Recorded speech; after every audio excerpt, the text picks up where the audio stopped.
I'd be shocked if anyone listening to this episode hadn't either experienced homelessness, known someone who's experienced homelessness, or encountered someone who is homeless, even if that only means you drove by them on the road. Some of you, I'm sure, have been homeless yourselves. According to endhomelessness.org, on any given night last year, roughly 552,000 people were homeless in the U.S., and over 180,000 of those people were homeless with other family members. Over 35,000 of them were children. Not even close to all of them were lazy drug addicts who chose not to work and preferred to just aggressively yell insanity at strangers and shit on the sidewalk. Those homeless for sure exist. I've encountered them many, many times, but they're not the only type of homeless person, which is why this suck is worth digging deep on. How many of you would be homeless right now, or would have been homeless at some point in your adult life if you didn't have family to stay with, somebody to help? Growing up, when my parents got divorced when I was 8, my 2-year-old sister and I and my mom moved in with my grandparents. My grandparents fed us, gave us a place to stay, bought our clothes and more when my mom got back on her feet. What would have happened to us if they hadn't have been there to help, or if other family members hadn't been around to possibly help? Would we have been homeless? Maybe. It's certainly possible. I honestly don't know. I'm not sure my dad had enough money to put a roof over our heads at that time. What I do know is that my mom got a full-time job that paid either minimum wage or close to it, and got another part-time job on top of that so we could move into one of my grandparents' tiny rental houses directly across the street from my grandparents' home for what I'm sure was a very friendly family rate. I know the only reason we got our back-to-school clothes at either Kmart or Shopko instead of a thrift store was because my grandparents continued to help. Impossible to raise 2 kids as a single mom with a low-income job or jobs if your family or friends or the government or somebody isn't helping in some way. Just like Joe Cocker sang at Woodstock. Oh, baby, I get by with a little help from my friends. Whoa, whoa, whoa. Right? We need fucking help. I think about how many people are very, very close to being homeless right now. Some people I know seem pretty damn close to being homeless, or at least having to find some friend or family member who's going to take them in or help in some way. Check out this little bit of scary economic information. A June 2018 report from the National Low Income Housing Coalition, which bases their info on federal data, states that a minimum wage worker would have to put in a weekly total of about 122 hours, working 52 weeks per year. That's 122 hours a week to afford an average 2-bedroom apartment in this country. That leaves 46 hours a week total to not be at work. 6.5 hours a day, goddamn, to sleep, spend time with family, relax, maybe even occasionally have sex or masturbate. Why are so many people who do in fact work and work even more than full time, why are they still on government assistance in this country? Because they'd be homeless if they didn't get that help. The federal minimum wage hasn't kept up with the cost of living since the 1960s. The late 60s. And you don't need an economic degree to understand that that is not good. Not good for people who end up on the street, not good for the rest of society who can either figure out how to help those people get off the street or deal with desperate people, possibly willing to take desperate measures so they, don't die. I wondered, how hard is it to raise a family and not be homeless where I live, right now in Coeur d'Alene, Idaho? Small city of just over 50,000 people. Much, much cheaper to live here than it is to live in Portland or Seattle or San Francisco, Los Angeles, Boston, someplace. Get ready for some more scary numbers. Let's look at how hard life is for a family of 4 trying to not be homeless if both adults work full-time, but both only make minimum wage. Let's call this family the McFoobars. Idaho's minimum wage is currently the same as the current U.S. federal minimum wage, $7.25 an hour. That hasn't changed since July of 2009, even though the median price of a home in America has jumped from a little over $140,000 in 2009 to just over $180,000 now. Not that anyone is going to be buying a home on minimum wage. That's a whole other issue. 2 people working full-time at minimum wage with no weeks off would each make $15,080 a year. Combined, that's $30,160 a year before taxes. And Idaho, in addition to having federal taxes, also has state taxes. In Idaho, just under 8% of your minimum wage check would go to taxes, leaving you with $27,853 a year or $2,321 a month. So under $2,400 a month to pay for your life. Based on examining local real estate ads, rent for a 2-bedroom apartment here in Coeur d'Alene is anywhere from $710 to $1,795 a month. I can only find one 2-bedroom unit that was offered at $710, 865 square feet, 2 bedrooms, 2 baths. However, that price is based on a 2-person occupancy. The unit charges an additional $125 a month for a third person and another $125 a month for a fourth person. So really, for a family of 4, rent is $960 a month, which is about the average cost for most of the other 2-bedroom apartments in Coeur d'Alene, Idaho. Air conditioning is free. There's no in-unit washer and dryer, water and electric not included. Electric and water combined going to cost around another $100. The average total utilities bill for a 2-bedroom apartment in Coeur d'Alene is $120. For even numbers, and to estimate on the very low end, let's say this hypothetical family lucks into the mother of all deals. Mother! And they get a 2-bedroom apartment for $850 a month, utilities included, which is cheaper than the cheapest deal that I can actually find right now. That leaves them with $1,471 a month for all other bills. Now let's talk about food. No point in having a roof over the McFoobar's heads if they don't have bread in their bellies. According to a recent USA Today article, kind of recent, it's from 2013, feeding a family of 4 in America costs anywhere from $146 to $289 a week. I'm sure it's more now, right? Just with the way inflation goes. On the low end, in a 30-day month, that's $625 a month. Now you have $846 left for the month. And again, I'm going really low on all these costs. Very hard to buy 4 people's monthly groceries for about $600 a month, unless they're also poaching meat, shooting some fucking squirrels, foraging for berries and mushrooms and shit in the woods with their copious amounts of free time. Less than $900 a month now left, and we haven't factored in a car, insurance, clothes, savings, technology, or luxuries of any kind. No cell phone, no PS4, no fucking frappuccinos. And what about daycare for the McFoobars? The cheapest low-income daycare in Coeur d'Alene, as far as I can tell, starts at $70 a week per kid. If both kids are in preschool, that would roughly be $600 a month for both kids. This is by far the cheapest, low-income daycare I could find. Now you're down to $246 a month. Still haven't made a car payment or bought gas or paid for, auto or renters or health insurance or clothes or smokes to have something to take the fucking edge off. And when you're in this kind of situation, you're dealing with a rough amount of edge in your life. You're on the edge of being homeless. Now let's say the McFoobars have a car. Just one. Hard to live around here and get to work and get kids to daycare and get the groceries, etc. if you don't have a car. Cheapest auto insurance I could find was $73 a month. They're down to $173 now for everything else for the month. And that's if they have a perfect driving record and a really shitty car. So let's say the McFoobars do have a really shitty car. Just one, 1982 Chevy Citation. Maybe they have the last working Geo Metro still on the road. And they own it outright, so they don't have to have a car payment. But you got to have maintenance. Maintenance costs going to cost at least an average of about $1,200 a year. Tires, shit falling apart, oil changes, emission tests. That's what the AAA says it costs to keep a new car running. Probably more for the average beater. They're down to $156 a month or $146 a month now. And then gas? Gas is at least another $1,500 a year based on national averages, based on the current prices. Fuck, that's super confusing. Right? Why gas should cost that much. But anyway, that's a whole other thing. That's $225 a month now.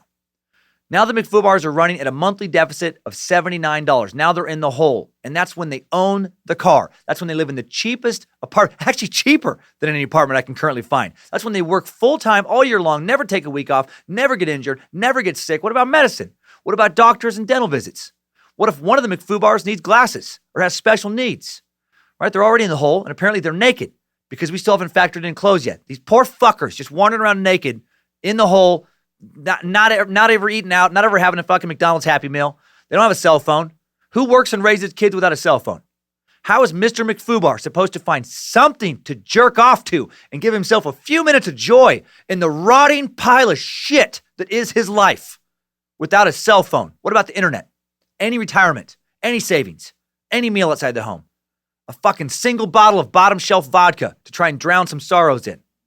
Without grandparents like mine helping out, other family or friends watching the kids, without government assistance, a family like the McFoobars is almost guaranteed to become homeless at some point, even when both McFoobar parents work 40 hours a week. And a lot of people are in the same boat as the McFoobars. The Foobar boat, the fucked up beyond all recognition boat. Over 2 million Americans make $7.25 an hour or less, according to Bureau of Labor Statistics. And they're not all high school kids. They're not all just high schoolers doing that for some disposable income so they can blow it on condoms and weed. They're working families on the edge of being homeless.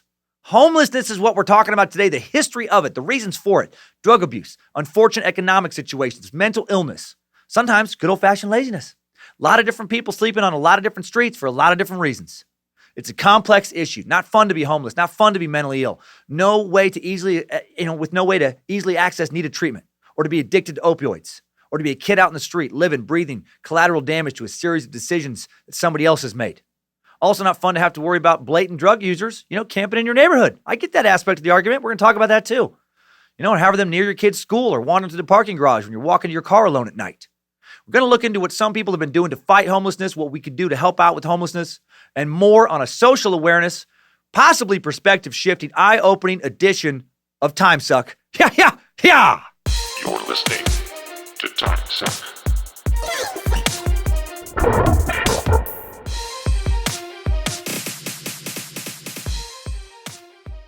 Happy Monday, meat sacks. I know that was the longest opening of all time, but Timesuck. Welcome to June. I'm Dan Cummins, Sir Sucks-a-Lot, Suckmaster, the mush-mouthed mafioso, who now knows that poisonous and venomous are not synonymous. Got a lot of emails.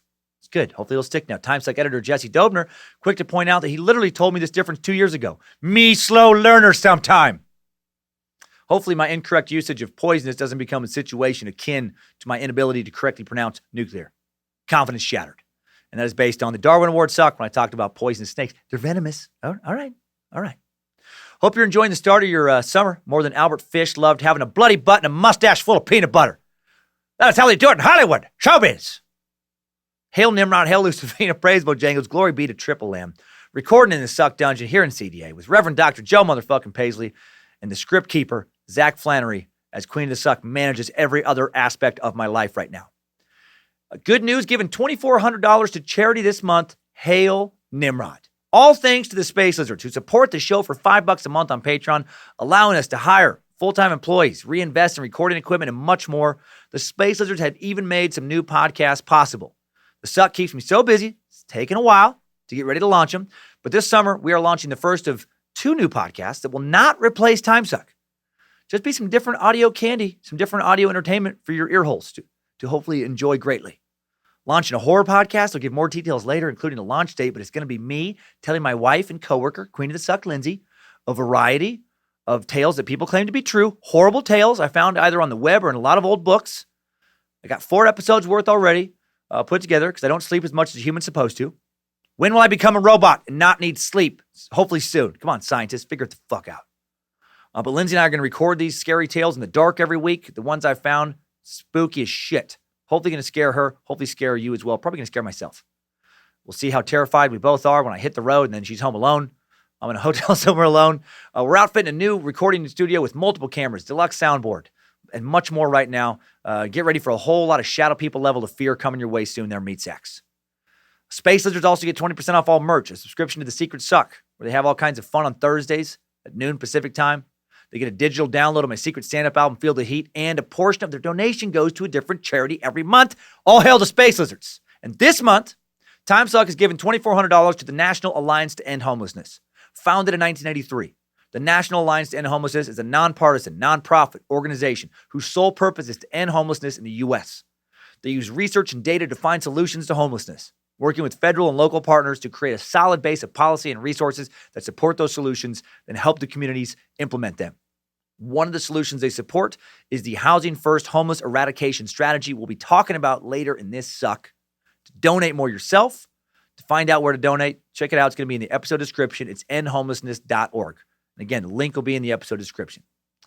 Thanks to everyone for the continued reviews, various online reviewable places. Thanks to all you Street Team Sticker All-Stars, blanketing much of the world in Timesuck stickers.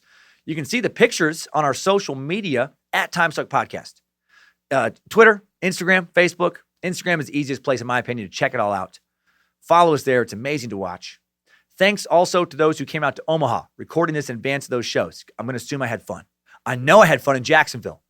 My first time at the Comedy Zone there. Had a lot of cool suckers come out to the shows. This lady even brought 2 baby monkeys. Not joking. This is the first that I know of. The monkeys seemed happy. I think I found a new audience demographic. I want to do shows for baby monkeys now. They seem to enjoy themselves. Looking forward to Raleigh, North Carolina this weekend, Thursday through Saturday, June 13th to the 15th. 18 and up at this venue. Get in there, young suckers. Get the fuck in there. Last Happy Murder Tour stand-up shows until the end of July when I hit Cincinnati on the 26th and 27th at the West Liberty Funny Bone. What if I just went door to door, just showed up in towns? What are you doing? What are you doing tonight? Just knock on doors and various people. What are you doing later tonight? I got a comedy show. Hey, okay. Get the fuck to my show! God, I should try that at least once. No, probably not. I shouldn't try that. That's how I'm going to end up on the street. Let's get back to our topic too. But homelessness, a phenomenon that hundreds of thousands of meat sacks are experiencing right now, this very moment, for a variety of reasons. And that's just counting homeless in the United States, a few of whom are timesuckers. I've read their emails over the past years. We do have some homeless listeners. The last time a global survey of homelessness was attempted by the United Nations in 2005, Illuminati, a disturbing estimated 100 million people were homeless worldwide, and as many as 1.6 billion people lack adequate housing of any kind. And I know a lot more people experience it in a different way. Maybe you're losing customers because you operate a business near a food bank or shelter and you've had it with the less than hygienic non-customers scaring off the paying customers to the point that you're worried about losing your business. Being angry about a growing homeless population in your neighborhood or near where you work doesn't make you a monster. Hopefully, though, you don't think all of those homeless people are just on the street because of a lack of work ethic or poor character qualities. If only life were that simple. Again, it's a complex issue. And if we ever hope to solve the homelessness crisis, we need to first understand it. So let's get smarter. You knowledge-thirsting, beautiful motherfuckers. Let's start by defining what it even means to be homeless. Yeah.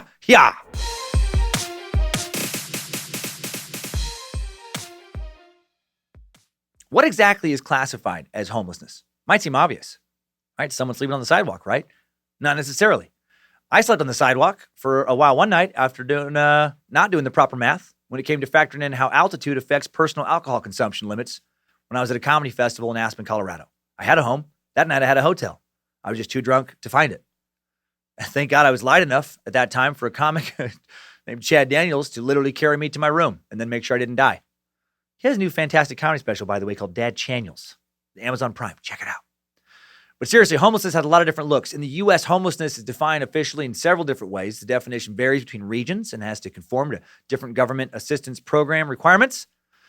Health centers funded by the U.S. Department of Health and Human Services, HHS, use the following description. Defining homelessness as a homeless individual is defined in Section 330, H5A, as an individual who lacks housing without regard to whether the individual is a member of a family, including an individual whose primary residence during the night is a supervised public or private facility, for example, shelters, that provides temporary living accommodations, and an individual who is a resident in transitional housing. A homeless person is an individual without permanent housing who may live on the streets, stay in a shelter, mission, single-room occupancy facilities, abandoned building or vehicle, or in any other unstable or non-permanent situation. The HRSA, the Health Resources and Services Administration, an agency of the U.S. Department of Health and Human Services, defines homelessness as an individual may be considered to be homeless if that person is doubled up, a term that refers to a situation where individuals are unable to maintain their housing situation and are forced to stay with a series of friends and or extended family members.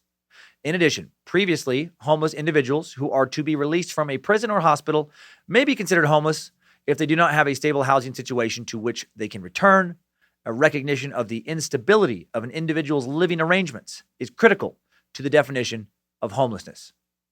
Programs funded by the U.S. Department of Housing and Urban Development, HUD, use a different, more limited, and frankly, pretty outdated definition of homelessness, in my opinion. They define homelessness as anyone who wraps a couple of bologna and American cheese sandwiches in an old handkerchief and then ties it to the end of a stick, throws that stick over their shoulder and runs away from home, eventually making it to some lonely train tracks, where they eventually encounter some elderly hobos who teach them how to open cans of bean with their teeth, play the harmonica, and how to jump in and out of moving freight trains. And of course, that is not how HUD defines homelessness. That is just the result of me watching too many cartoons as a kid. There are 6 aspects in HUD's definition. An individual who lacks a fixed, regular, and adequate nighttime residence. That's 1. 2, an individual who has a primary nighttime residence that is public or private place not designed for or ordinarily used as a regular sleeping accommodation for human beings, including a car, park, abandoned building, bus or train station, airport, or camping ground.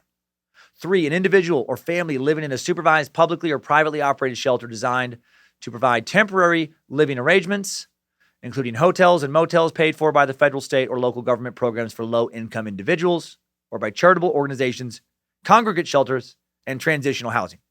4, An individual who resided in a shelter or place not meant for human habitation and who is exiting an institution where he or she temporarily resided. 5, an individual or family who will imminently lose their housing, as evidenced by a court order resulting from an eviction action that notifies the individual or family that they must leave within 14 days. Having a primary nighttime resident that is a room in a hotel or motel where they lack the resources necessary to reside there for more than 14 days. Or credible evidence indicating that the owner or renter of the housing will not allow the individual or family to stay for more than 14 days. And any oral statement from an individual or family seeking homeless assistance that is found to be credible shall be considered credible evidence for purposes of this clause, has no subsequent residence identified, lacks the resources or support networks needed to obtain other permanent housing. And then 6, unaccompanied youth and homeless families with children and youth defined as homeless under other federal statutes who have experienced a long-term period without living independently in permanent housing have experienced persistent inability or instability as measured by frequent moves over such period and can be expected to continue in such status for an extended period of time because of chronic disabilities, chronic physical health or mental health conditions, substance addiction, histories of domestic violence or childhood abuse, the presence of a child or youth with a disability, or multiple barriers to employment. I like how specific the 14 days part was. Like they for sure had numerous meetings to figure that out. Lots of emails, lots of scrutinization. Someone pitched, a month. Someone pitched a week. Probably arguments. But listen, Jeremy, if we define homelessness as anyone who might be on the street in a month, a quarter of the goddamn nation's going to be homeless. There's no way in the month. Hard no. Now, Michelle, a week feels heartless. Can't get anyone into some kind of assistance program if we only got a week. We need at least 2 weeks. 14 days. That's the definition. Write it down, Connor. Now that that's settled, let's get back to what we here in this government department do best. Creating a bunch of convoluted, unnecessary, frustrating paperwork for American citizens to be able to never fucking figure out how to access the programs we've been hired to create. Let's go to lunch. A lot of legal definitions necessary to prove that one qualifies for various social programs. Basically, you're homeless when you, or if you're a kid, when your parents don't own or aren't paying for some sort of permanent residence, or aren't staying with someone who owns or is paying for a permanent residence and is cool letting you live there as long as you need. If you're sleeping in the street or in a park or in a shelter because you've got no other place to go, if you're crashing on a buddy's couch for a few days, don't know where you're going to go after that, you are fucking homeless. And like I said earlier, way too many Americans, either homeless or real close to being homeless. New study from the Federal Reserve says 4 in 10 Americans cannot afford to handle a single $400 emergency. $400 separates them from having to get help from a family, friends, or the government, or being out on the street. Now let's check out the history of homelessness. In the U.S., at least, if we looked at the history of we're going to look at the U.S., because if we looked at it in the world, well, once you go back to the time before the ancient Sumerians and other Mesopotamian cultures, the world's first known civilizations, everyone was kind of homeless. Isn't that kind of weird to think about? Right? Also, no one was homeless because no one really had homes in the way we think of them now. You go far enough back, the ancient version of being homeless, just having to find a new cave after you get forced out of a current cave. Maybe a bear comes in there and you're like, fuck, I'm homeless now. This bear's going to take this cave. God damn it, I just had to vacate another cave because of a saber-toothed tiger. Or maybe you got to find some new leaves to build a rudimentary tent or fort, with, because you happened to do something to your old leaf. Maybe you ate them. Maybe you decided to eat your original home. Simpler times when life was arguably much harder, but when there was also, no such thing as economic disparity. Okay, let's talk about the current situation. Let's talk about, for today's Timesuck timeline, we're going to get into it right after a quick word from one of today's sponsors. Today's Timesuck is brought to you by Hims. Sexual performance issues, more common than you think.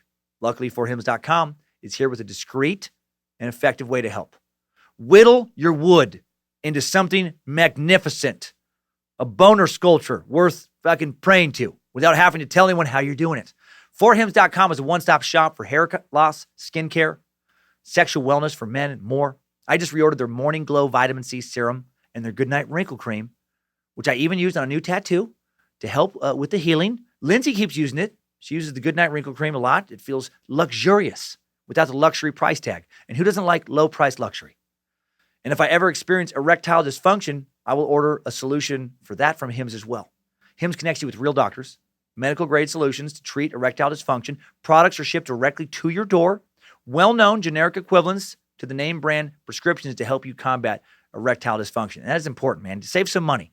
I've asked pharmacists before, just like, seriously, is there any difference at all between the name brand and the generic. Every single time they're like, nah, it's just marketing. So try Hims for a month today for just $5 while supplies last. That's right. Try Hims for a month today. Just $5 while supplies last. See website for full details and safety info.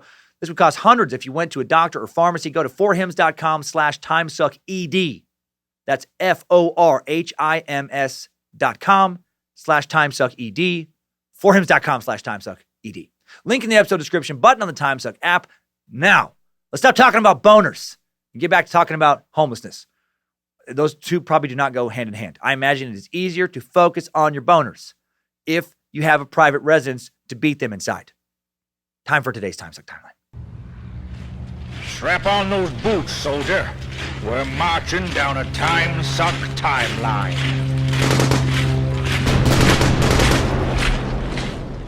Let's head back to 1607, the year I was born. Highlander! There can be only one! No, 1607 is the year the Jamestown colony was settled, America's first colony that survived anyway. Jamestown tried to initially incentivize their colonists with the common good mantra, sharing land like some kind of crazy communists. Sounded good in theory. Let's all share the land for the colony and farm it together. And guess what happened? Famine set in. Why?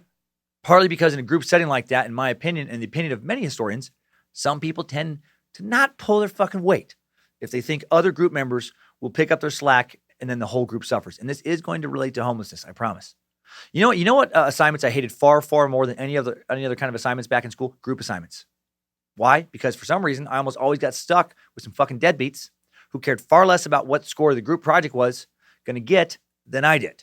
Freeloaders were more than happy to just let me do all the work. My hatred of communism has early roots.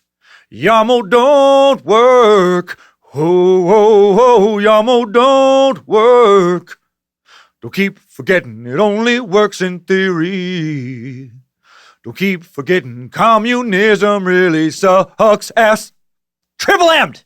It's been too long. You just got McDonald's, new listener. Kind of. You got McDonald's parody. It did. Something. But for real, the land of Jamestown, lush and fertile, yet within 3 years, many of the colonists died during what came to be known as the starving time. And some historians think that only the establishment of private property saved Jamestown. And it wasn't just because some people were lazy. It was because people just tend to work harder if they know they will be rewarded for that hard work. Most meat sacks need incentive to do their best. I firmly believe that. British economist, historian, conservative political journalist Tom Bethel wrote in a book called The Noblest Triumph, Property and Prosperity Through the Ages.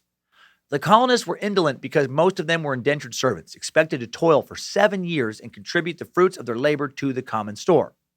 And Tom feels that since the first men of Jamestown knew they wouldn't benefit from their hard work, they just tended not to work very hard. And I agree with Tom. Then in 1611, a new governor, Thomas Dale, showed up. He arrived to find people bowling in the street rather than working the land that clearly needed working and expanding fortifications.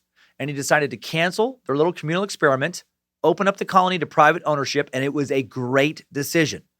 Dale allotted every man 3 acres of land, freed them from indentured servitude to work the land for themselves, keep the fruits of their labor. Virginia historian Matthew Page Andrews wrote, as soon as the settlers were thrown upon their own resources and each freeman had acquired the right of owning property, the colonists quickly developed what became the distinguishing characteristic of Americans, an aptitude for all kinds of craftsmanship coupled with an innate genius for experimentation and invention. The Jamestown colony became a success largely due to the concept of private ownership, and people from all over Europe flocked to America. Tom Bethel, many other historians and economists feel that private property ownership is essential for optimal overall economic growth, and I agree strongly. A few people might not care about owning their own home or business, but I sure as hell do, and so do most of my friends. The thrill of owning your own business is part of what keeps me fired up about this podcast. Sure, I love learning all of this, truly, but I also love not having a boss, making my own business decisions, and owning this baby. So what does this have to do with homelessness? Nothing. I decided to change the topic. Now we're doing a Jamestown suck. Fucking deal with it. Anyway, let's talk about Jamestown for the next hour and a half. No, be gone, Lucifina. No, this has a lot to do with homelessness. This decision back in 1611 virtually guaranteed a future that would include homelessness. You know, if communism were to work, no one would be homeless. If the community were to survive, everyone would have a place in it. But not so with private ownership. A natural negative side effect to transitioning from communal living to private property ownership is homelessness. Some of the people pouring in from Europe didn't do a good job working their acres or whatever, deal kind of brought them over, and they couldn't work it for some reason. Maybe they ended up selling or bartering away their property, and then they lost whatever they got in exchange for their property, and then they became some of America's first homeless people, known as vagabonds. Early American settlements like Jamestown inherited an English legal system when it came to how to deal with these vagabonds. Constables in England had been authorized under early 14th century English poor laws to arrest vagabonds, force them to prove employment, or show a permanent residence, and if they could not, they were imprisoned and punished. Initially, vagabonds could be sentenced to the stocks for 3 days and nights. In 1530, whipping was added. Showbiz! The presumption was also that vagabonds were beggars, and many were. In 1547, a bill was passed that subjected vagrants to some of the most extreme provisions of the criminal law, namely 2 years of indentured servitude and being branded, physically branded, with a V as a penalty for the first offense, and then death was the penalty for the second. Can you imagine if we started branding people for crimes again? I don't know. I just was thinking about that. Like, what a bummer it would be if you were wrongly convicted for a really socially heinous crime like pedophilia. Then even though you ended up being found innocent, right, after the initial conviction, you get back out, but now you're still stuck with like a giant P or something on your forehead. Oh my God. First words to every new person you meet for the rest of your life are just, I didn't do it. It was overturned. I'm not a pedo. I know. Got a giant P on my forehead. I did not do it. Then you just pull out this bunch of court papers that you just always have in like a little satchel just on your person at all times. Just read this. Now here, let's look at this one. This is my appeal. This is the overturned conviction paperwork. If you take just 20 or 30 minutes just to get a little bit familiar with the case, you will clearly see that little Jimmy's mom, Sandra, who I used to date, had a grudge against me, scorned woman, all that stuff. She used Jimmy as a pawn to malign my, and then people are just like, dude, it's fine. I don't care, man. I'm just here to deliver the pizza. Anyway, shortly after the American colonies got going, in the 18th century, large numbers of British vagabonds among the first convicts transported to the colonies. So now homeless people are actually being exported to America. Vagabonds with no place to call their own, often no steady source of income, dependent on the mercy of strangers to survive. Still, for years, vagabonds, pretty rare, weren't really recognized by anyone as being a major social or cultural problem. Just kind of here and there, some wanderers. Homelessness, as we recognize it today, didn't really get going in the U.S. until the 1820s, and it had urbanization created by the Industrial Revolution to thank. Prior to the 1820s, fewer than 7% of Americans lived in cities. That number would more than double to 15% by 1850. The boom of industrialization in the 19th century brought in a steady migration of people to booming urban centers like Boston, New York, Philadelphia, and more. Vagrancy records rose right along with all those factory jobs. By the 1850s, there were early homeless shelters of a sort for these vagrants, lodging rooms located inside police stations. Urban slums began to appear in American cities, plagued with overcrowding, poor hygiene, rudimentary sanitation.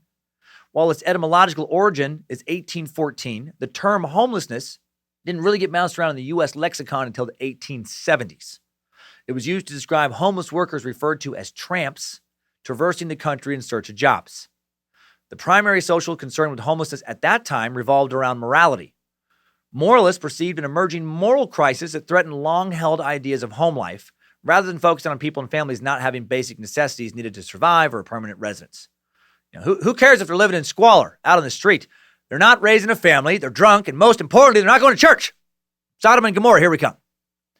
One religious group described the problem in the 1870s as a crisis of men let loose from all the habits of domestic life, wandering without aim or home.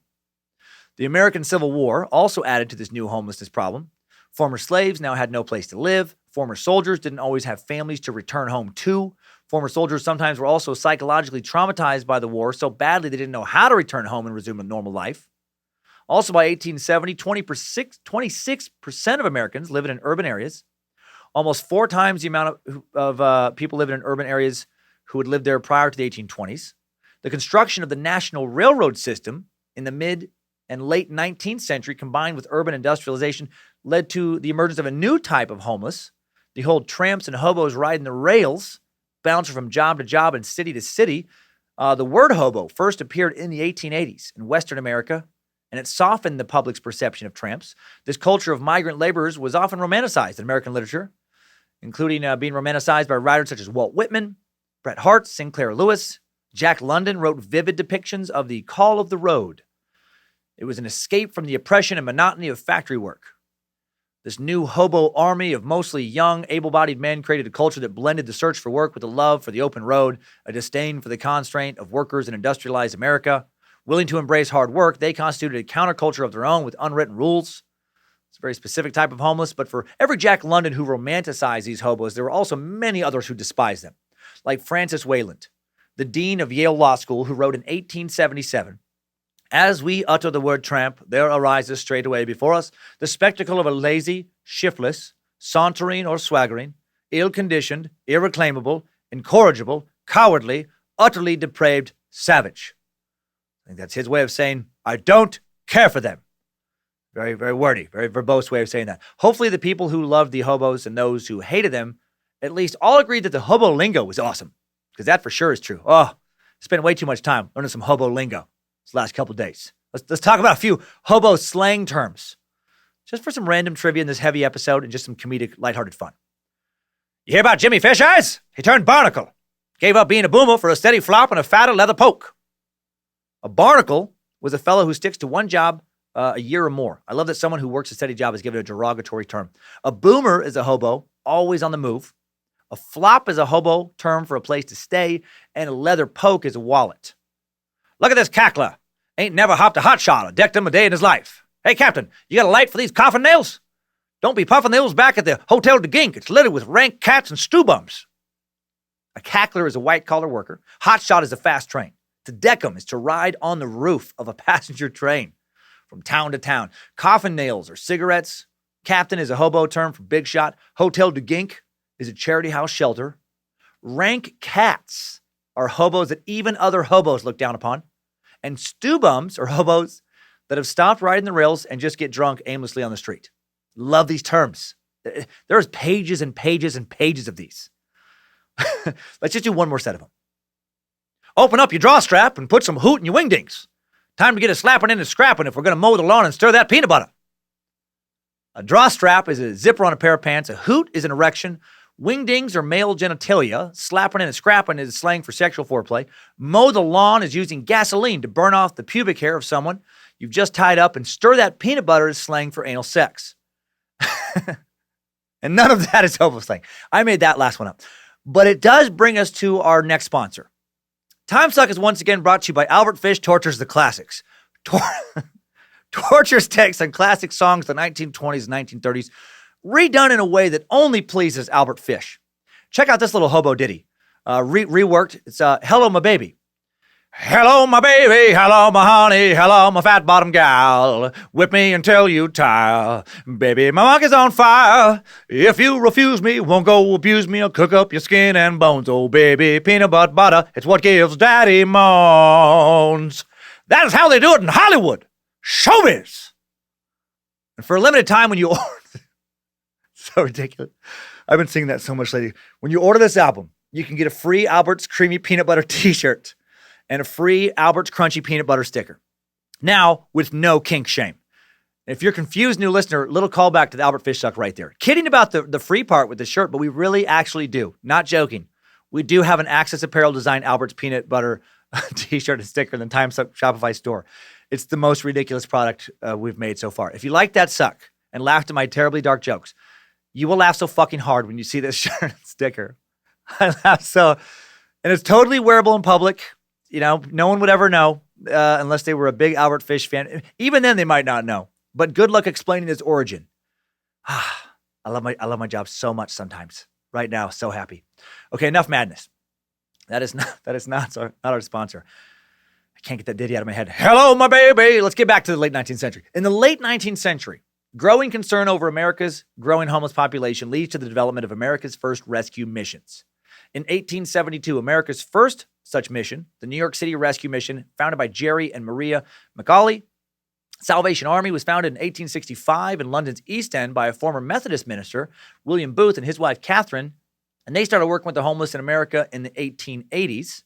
They soon opened rescue missions offering soup, soap, and salvation, a phrase they introduced. In 1890, New York City journalist and photographic documentarian Jacob Riis has his groundbreaking book published, How the Other Half Lives. While not written specifically about homeless people, it was written about people who were damn near homeless, living in squalid, overcrowded New York City tenements. When certain social elites had their eyes open to what life looked like in their city slums, some building codes were finally changed and improved social conditions were finally fought for. Check out this quick quote from that book.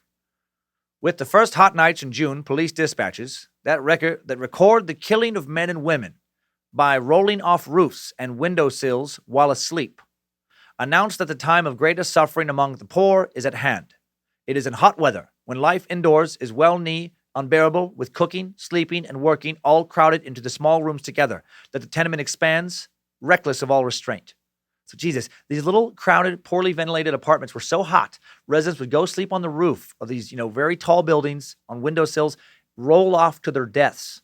Like this was a semi-regular occurrence. And there were others who didn't even have homes that shitty to stay in. In 1892, the U.S. government began to address homelessness directly. That year, America's Congress allocated $20,000 to the Department of Labor to investigate urban slums in cities with at least 200,000 residents. Couldn't find any stats about the number of homeless in America in the late 19th century. There's a good chance those numbers officially don't exist.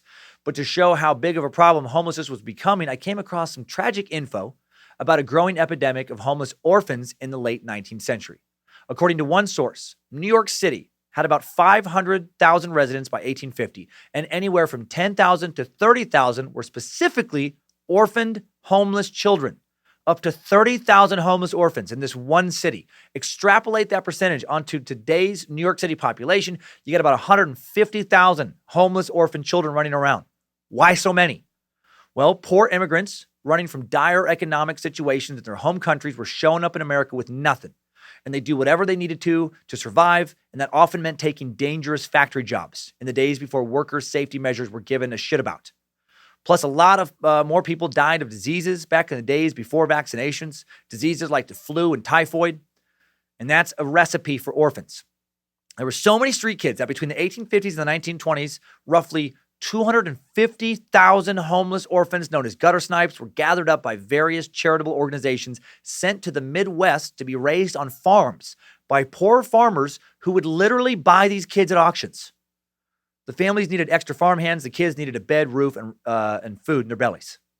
And now I have an entirely new appreciation for Orphan Annie. Seriously, I didn't understand the origin of that whole tale. All those Annie films and musicals and Broadway plays are based on a comic strip that debuted in 1924 in the New York Daily News. And that comic was based on an 1885 poem called Little Orphan Annie, written by James Whitcomb Riley. And it was written about Mary Alice Allie Smith, a young orphan living in the Riley home, one of New York City's many, many orphans that would have been homeless had they not adopted her. When the Great Depression hit in the 1930s, there was a huge boom in the number of people experiencing homelessness in America. There were so many homeless that shanty towns or tent cities started popping up on the edges of various cities, just like many of these tent cities exist today. Many of the cities then were called Hoovervilles, named after President Herbert Hoover, who was blamed for the Great Depression. There was a Hooverville outside of Seattle, Washington that stood from 1931 to 1941, covered 9 acres, housed roughly 1,200 people, only shut down because the government wanted the land it was located on for a World War II shipping facility. And today, Seattle is dealing with tent cities all over again. They're now called Nicholsville, tiny houses and tent encampments that were inspired by former Mayor Greg Nichols ordering massive sweeps, closures of homeless camps in 2008, and they're still around. Residents of Hooverville lived in cobbled together shacks made out of cardboard, tar paper, glass, lumber, tin, whatever other materials they could find. Hoovervillians begged for food, would eat at soup kitchens. Very interesting photos taken back. You can easily find them with the Google search online. Fascinating stuff. Pictures of these people living in these Hoovervilles. By 1933, 1/4 of America's workers, more than 15 million people were out of work, many of them either homeless or damn close to it. In response to the growing number of homeless, a number of federal policies and pieces of legislation were enacted in the 1930s to improve the overall quantity and affordability of housing. Unaffordable housing has always seemed to be the major, or at least one of the major obstacles to getting off the street, which only makes sense. The Emergency Relief and Construction Act of 1932 authorized the Reconstruction Finance Corporation to lend public funds to corporations to build housing for low-income families. Then there was the National Industrial Recovery Act of 1933, which allowed the Public Works Administration, a government-sponsored work program, to use federal funds for slum clearance, the construction of low-cost housing, and subsistence homesteads. Close to 40,000 low-income housing units were produced under this program in just that year. Now, did these programs end homelessness? No, But many historians think they went a long way, along with other FDR Depression-era programs, to keep the U.S. homeless problem from spiraling much further out of control. In the 1940s, World War II actually went a long way to reducing homelessness in America. The war drafted a lot of young men, giving them military employment, put a lot of men and women back to work, making all the various equipment and weaponry needed to wage war. Over the ensuing 3 decades, less and less young Americans were becoming homeless. The Hoovervilles vanished. The typical individual experiencing homelessness continued to be disproportionately white and male, but became increasingly older, usually over 50, disabled, dependent on welfare or Social Security. And if they're able to find a roof to put over their heads, they typically resided in cheap hotels, flop houses, and in single-room occupancy hotels located in the poorest neighborhoods in skid rows of urban America. In the 1950s and 60s, homelessness actually declined so much overall that researchers were confident it would completely disappear by the 1970s. It didn't, but amazing that things looked so good for a while, they thought it could disappear. It gives me hope. Inspires me that maybe we could actually fix this someday. 1963, new well-intentioned legislation actually ended up adding to the type of homelessness we often see today. Homeless people who are clearly severely mentally ill. The U.S. government put the Community Mental Health Act into effect in 1963. And under this act, long-term psychiatric patients began to be released from state hospitals into single-room occupancies and sent to community health centers for treatment and follow-up. No more Dr. Ice Pick McBrain stabbers, if you remember that all the way back from Timesuck 20, insane asylums.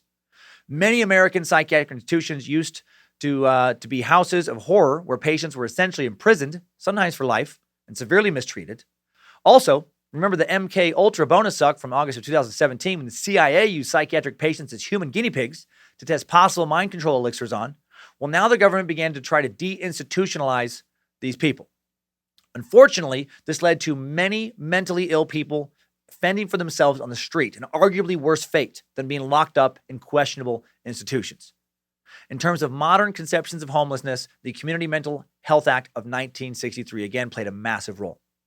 In the U.S. during the late 70s, the continued deinstitutionalization of patients from state psychiatric hospitals increased the homeless populations of many American major urban areas, such as New York City. Also, soldiers returning from Vietnam, physically whole but mentally damaged, added to the ranks of America's homeless. The number of homeless continued to grow in the 1980s as housing and social service cuts increased and the economy deteriorated. The United States government determined that somewhere between 200,000 and 500,000 Americans were now homeless in the early 80s. The exact number is always very hard to nail down precisely because, gathering most census information requires knowing where somebody lives. Social workers started to notice more young homeless people in the 1980s, more addicts, as America entered its so-called crack epidemic period that lasted from 1984 to 1990, when the cheap, highly addictive, smokable form of cocaine tore apart many of America's poorest neighborhoods. Pass out my crack! Pass out my crack! You remember that? In addition, homeless women and families started to become a bigger part of the picture in the 1980s. The 80s marked the beginning of what has become known as chronic homelessness in the United States. Changing economic conditions, political policies reduced the number of low-cost rental units from 6.5 million in 1970 to 5.6 million in 1985, while the number of low-income renter households grew from 6.2 million in 1970 to 8.9 million in 1985. In response to the ensuing homelessness crisis of the 1980s, President Reagan signed into law the McKinney-Vento Homeless Assistance Act of 1987. This remains the only piece of federal legislation that allocates funding to the direct service of homeless people. The McKinney-Vento Act paved the way for social service providers to work directly with homeless populations for the first time.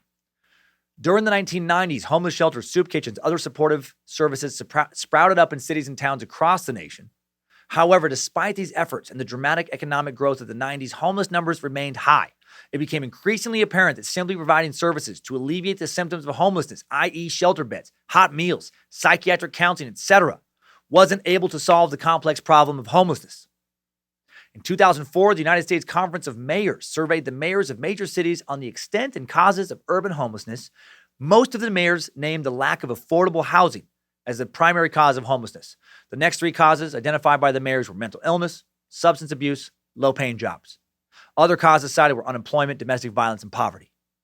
According to the U.S. Department of Housing and Urban Development's 2008 Annual Homelessness Assessment Report, the most common demographic features of all sheltered homeless people are male, members of minority groups, older than 31, single, and alone. Also, more than 40% of sheltered homeless people have a disability. That's a high percentage, more than 40%. In 2008, more than 66% of all sheltered homeless people were located in principal cities, with 32% located in suburban or rural jurisdictions.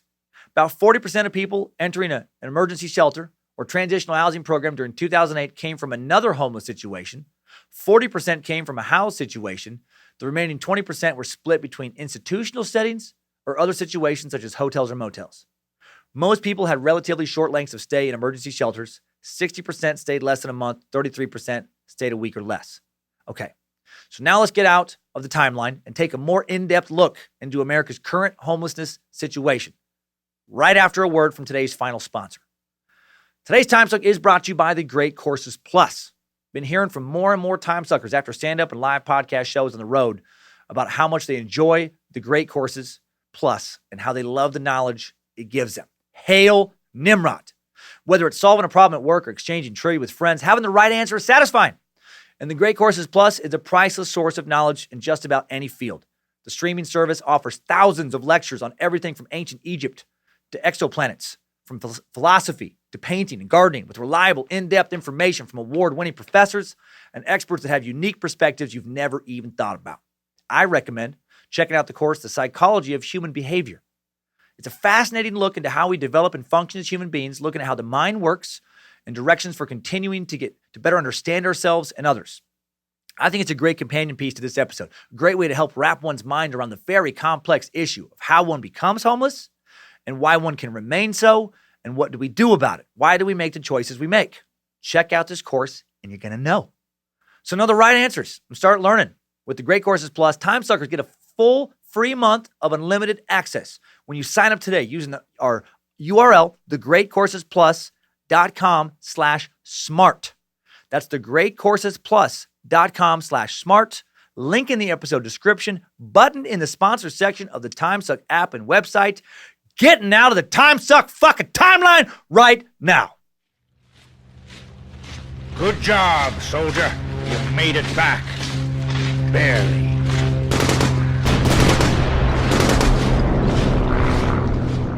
Okay, now that we've briefly touched on the history of homelessness in the United States, let's look at our current homeless situation.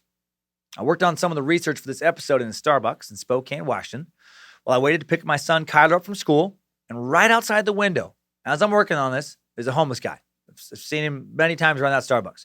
The majority of the time when I've ever worked in any Starbucks, there have been homeless people around. I used to ride at a Starbucks on Santa Monica and Bundy, West LA, Los Angeles, about a mile west of the 405 freeway. Spent a lot of hours there between 2011, 2016, working on jokes, writing some sitcom pitch or some episode of a sitcom or reality show I was working on as a writer or producer. I was there literally hundreds of times and didn't work there a single time when someone who wasn't blatantly severely mentally ill wasn't also there, who wasn't also homeless. You know, it's sad. I'm not going to lie. Sometimes, in addition to being sad, there were some pretty humorous moments as well. Let's lighten shit up again. Situations so darkly absurd, all you can do in the moment is just really get sad or laugh. And I usually choose laughter. This one dude used to come to this very busy Starbucks on a regular basis, screaming obscenities. Muscular dude, around 50 years old, dressed and built like he looked to me like he's probably ex-military. Didn't look like a guy you wanted to fuck with. He would storm into the Starbucks screaming shit like, "I will fucking kill whoever needs to die. You ain't gonna fuck with me. You ain't gonna fuck with me. I fucking do what's right. I fucking do what needs doing." Like that kind of shit. Like intense. Screaming it like I'm screaming it now. As he's screaming this, he would make his way to the counter where baristas would set people's drinks when they were done making them. And then he would carefully look over the drinks, still screaming, but kind of like half-assing it now because he's distracted by trying to pick out a drink. So he's still like, I'll fucking kill. Almond milk mocha, huh? You can't fuck with the truth. Matcha latte. I'll kick the Grim Reaper himself, that motherfucker. Oh yeah, this is my shit here. And then he would just take somebody's drink and then calmly exit the Starbucks. Sometimes he'd give like a final scream as he got near the door. Armageddon will come, motherfuckers. It fucking killed me. It killed me how he could, so many people were so scared. He could act so insane while also have his shit together enough to carefully pick out somebody else's drink and then drink it for himself and then just watch out. Pretty funny to watch. Not funny for the people working there, I'm sure. Not funny to think about how sad his life actually was. Sure, he grabbed a free coffee, but he probably also slept on the sidewalk like so many people in the neighborhood did every night. Dude was homeless. How many others live like he did? It's hard to determine. Our editor, Timesuck's editor, Jesse Dobner, was homeless for 6 months in the fall of 2000. He was staying in a car with his mom and his cat. They would sleep in turnoffs off of mountain roads in Georgetown and Breckenridge, Colorado, where it got really cold. You ever seen a cat shiver because it was cold? It was cat shivering cold. And he said it just kind of happened. He said he was supposed to move to Seattle that summer, but the plan fell through. He had no plan B. He was able to get cleaned up enough at rest stops to get a job. And he'd work during the day. He'd sleep in the car at night. He could eventually afford either a semester at Colorado Mountain College or an apartment. He chose college, worked another month until he could afford a deposit for an apartment. So for a while, he worked full-time, school full-time, slept in a car at night. And now he's doing great, by the way. He's an amazing editor who helps me confidently throw out the information I do. Love having him on the team. Love that he has a home and is getting married, actually. Hail Jesse Dobner. Okay, let's talk about the overall experience of homelessness. The overall estimates of homelessness, hard to gather. During the research for this suck, Zach Scriptkeeper Flannery talked with a friend of the show who worked for the Census Bureau, who said that he estimated for every homeless person they were allowed to count, probably 2 others were not counted. Take this as anecdotal for sure, but again, imagine the complications of trying to get good data on a subject like this. That being said, here's the best data we could find, taken from the 2018 Annual Homeless Assessment Report to Congress, put together by the U.S. Department of Housing and Urban Development. According to this report, a little over 550,000 Americans experienced either sheltered or unsheltered homelessness on a single night in 2017. More than a third of people experiencing homelessness on a single night were in unsheltered locations. 2/3 of people experiencing homelessness were doing so as individuals, 1/3 in families with kids. The number of people experiencing homelessness on a single night declined by 14.9% between 2007 and 2017. So that's good. Despite recent increases in unsheltered homelessness, there were 25.7% fewer people counted in places not meant for human habitation in 2017 than in 2007. In 2017, just under 1.5 million people in the U.S. experienced sheltered homelessness at some point during the year. And that's actually a 10.8% decrease since 2007. I did find that interesting. I found it interesting that according to government studies, America's overall homeless population is decreasing, which is the opposite of what I have noticed traveling around the country. Between 2007 and 2017, sheltered homelessness declined 15.9% in cities, but it did increase by 6% in suburban and rural areas. I think this might be the increase I've noticed. More homeless in the suburbs and smaller cities and towns. The percentage of people experiencing homelessness decreased in cities from 76.9% to 72.5%, increase in suburban and rural areas from 23.1% to 27.5%. Here's some more numbers. On a single night in January 2017, just under 370,000 people experienced homelessness as individuals, and that also is a just over 11% decline since 2007. More than half of all individuals in the one-night count were staying in emergency shelters, transitional housing programs, or safe havens, while just under half were in unsheltered locations. Individuals experiencing homelessness on a single night were 4.5 times more likely to be unsheltered than people in families with kids. Of all people in unsheltered locations, just over 89% were individuals. Half of adult individuals experiencing sheltered homelessness had a disability in 2017. This was 2.5 times the rate of disability among individuals in the general U.S. population, 1.6 times the rate of disability among individuals in the U.S. population living in poverty overall. Heartbreakingly, there are many people living outdoors with their kids. About a third of the homeless population in the U.S. is part of a family. 2017, on any given night, estimated that just over 184,000 people experienced homelessness as part of a family with kids. The number of family households in the 2017 one-night estimate was 57,886. On a positive note, there are 26.3% fewer family households than in 2007. Overall, estimated that almost 480,000 people in over 150,000 family households used an emergency shelter or transitional housing program between October 1st, 2016, September 30th, 2017. People and families using shelters in urban areas declined by over 5%, increased by just over 19% in suburban and rural areas, continuing the gradual shift from principal cities to suburban and rural areas.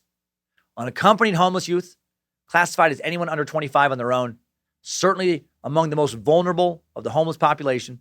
On any given night in America, there's about 38,000 young people on the streets. 12% of them under the age of 18. That's over 4,500 kids. And again, as I examine that stat, homeless person walked by the Starbucks I was working in Spokane. Some guy, definitely under the age of 25, maybe as young as 18, alone, mumbling to himself, filthy, and lost. Most of these youths are actually legal adults, about 87.9% of them between the ages of 18 and 24. Unaccompanied youth experiencing homelessness, much more likely to be unsheltered than all the other groups. California has more kids on the street than any other state, contributing over 33% of the national total in just that one state.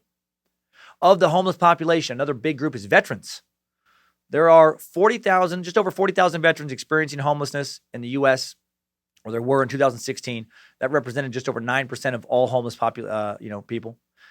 Over 61% of veterans experienced homelessness in sheltered locations, and 38.3% were in unsheltered locations. Some very good news. The number of veterans experiencing homelessness dropped 45%, just over actually, between 2009 and 2017. However, the number of homeless veterans increased between 2016 and 2017. A lot of the stats kind of show this. Between 2017, it was really dropping, but in the last couple of years, 2015, 16, 17, homelessness started to creep back up. An estimated 118,380 veterans used an emergency shelter or transitional housing in 2017. The share of veterans who were elderly more than doubled between 2009 and 2017, from 8.7% to 19.2%. Elderly veterans, the only group with an increase in the number experiencing homelessness between 2009 and 2017. Here are some more veteran homeless facts. U.S. Department of Veteran Affairs states that the nation's homeless veterans are predominantly male, roughly 9% being female. The majority are single, live in urban areas, suffer from mental illness, alcohol and or substance abuse, or co-occurring disorders. About 11% of the adult homeless population, again, veterans. Interestingly, roughly 45% of all homeless veterans are African American or Hispanic, despite only accounting for just over 10% of the U.S. veteran population with African American and just over 3% of the U.S. veteran population with Hispanics. Homeless veterans younger on average than the total veteran population. Approximately 9% between the ages of 18 and 30, 41% between the ages of 31 and 50. Conversely, only 5% of all veterans are between the ages of 18 and 30, and less than 23% are between 31 and 50. And again, I know it's a lot of numbers, but I just want to show this isn't me just talking shit. There's a lot of stats out there. America's homeless veterans have served in World War II, the Korean War, Cold War, Vietnam War, Grenada, Panama, Lebanon, Persian Gulf War, Afghanistan, Iraq, other military efforts, like U.S. anti-drug efforts in South America. Nearly half of homeless veterans served during the Vietnam era. That's so sad. Nearly half of them served during Vietnam. How fucked up was that war, as we already know now from that previous suck. Wow. About 1.4 million other veterans, meanwhile, considered at risk of being homeless due to poverty, lack of support networks, dismal living conditions, and overcrowded and substandard housing. Almost 1.5 million more. A large number of displaced and at-risk veterans live with lingering effects of post-traumatic stress disorder, PTSD, substance abuse, compounded by a lack of family and social support networks. Additionally, military occupations and training not always transferable to the civilian workforce, placing some veterans at a disadvantage when competing for civilian employment. Now, shouldn't the government take care of veterans after they've served? Yes, and they do to an extent. With the U.S. Department of Veteran Affairs, the VA, each year, the VA's specialized homelessness programs provide health care to almost 150,000 homeless veterans, other services to more than 112,000 veterans, and then more than 40,000 homeless veterans receive compensation or pension benefits each month. Not more than a mile from that Starbucks I used to walk to in West LA, the one on Santa Monica and Bundy, there was a huge VA hospital. I saw homeless vets walking in and off its grounds literally every time I drove by. Also, again, to try to lighten this heavy suck up at least a little bit, I once, near the VA there, I once saw two grown men on Wilshire Boulevard openly jerking off while standing on the sidewalk facing traffic, pants around their ankles. It happened on different days. Same block on Wilshire. Sad, sure, but I couldn't help but laugh at just the shocking absurdity of it each time. First off, let's just take a little break from the heaviness. First off, I think jerking off while standing is kind of an odd choice. Like, I've done it, but for sure easier to relax and just kind of focus, I think, when you're sitting or laying down. That's just my preference.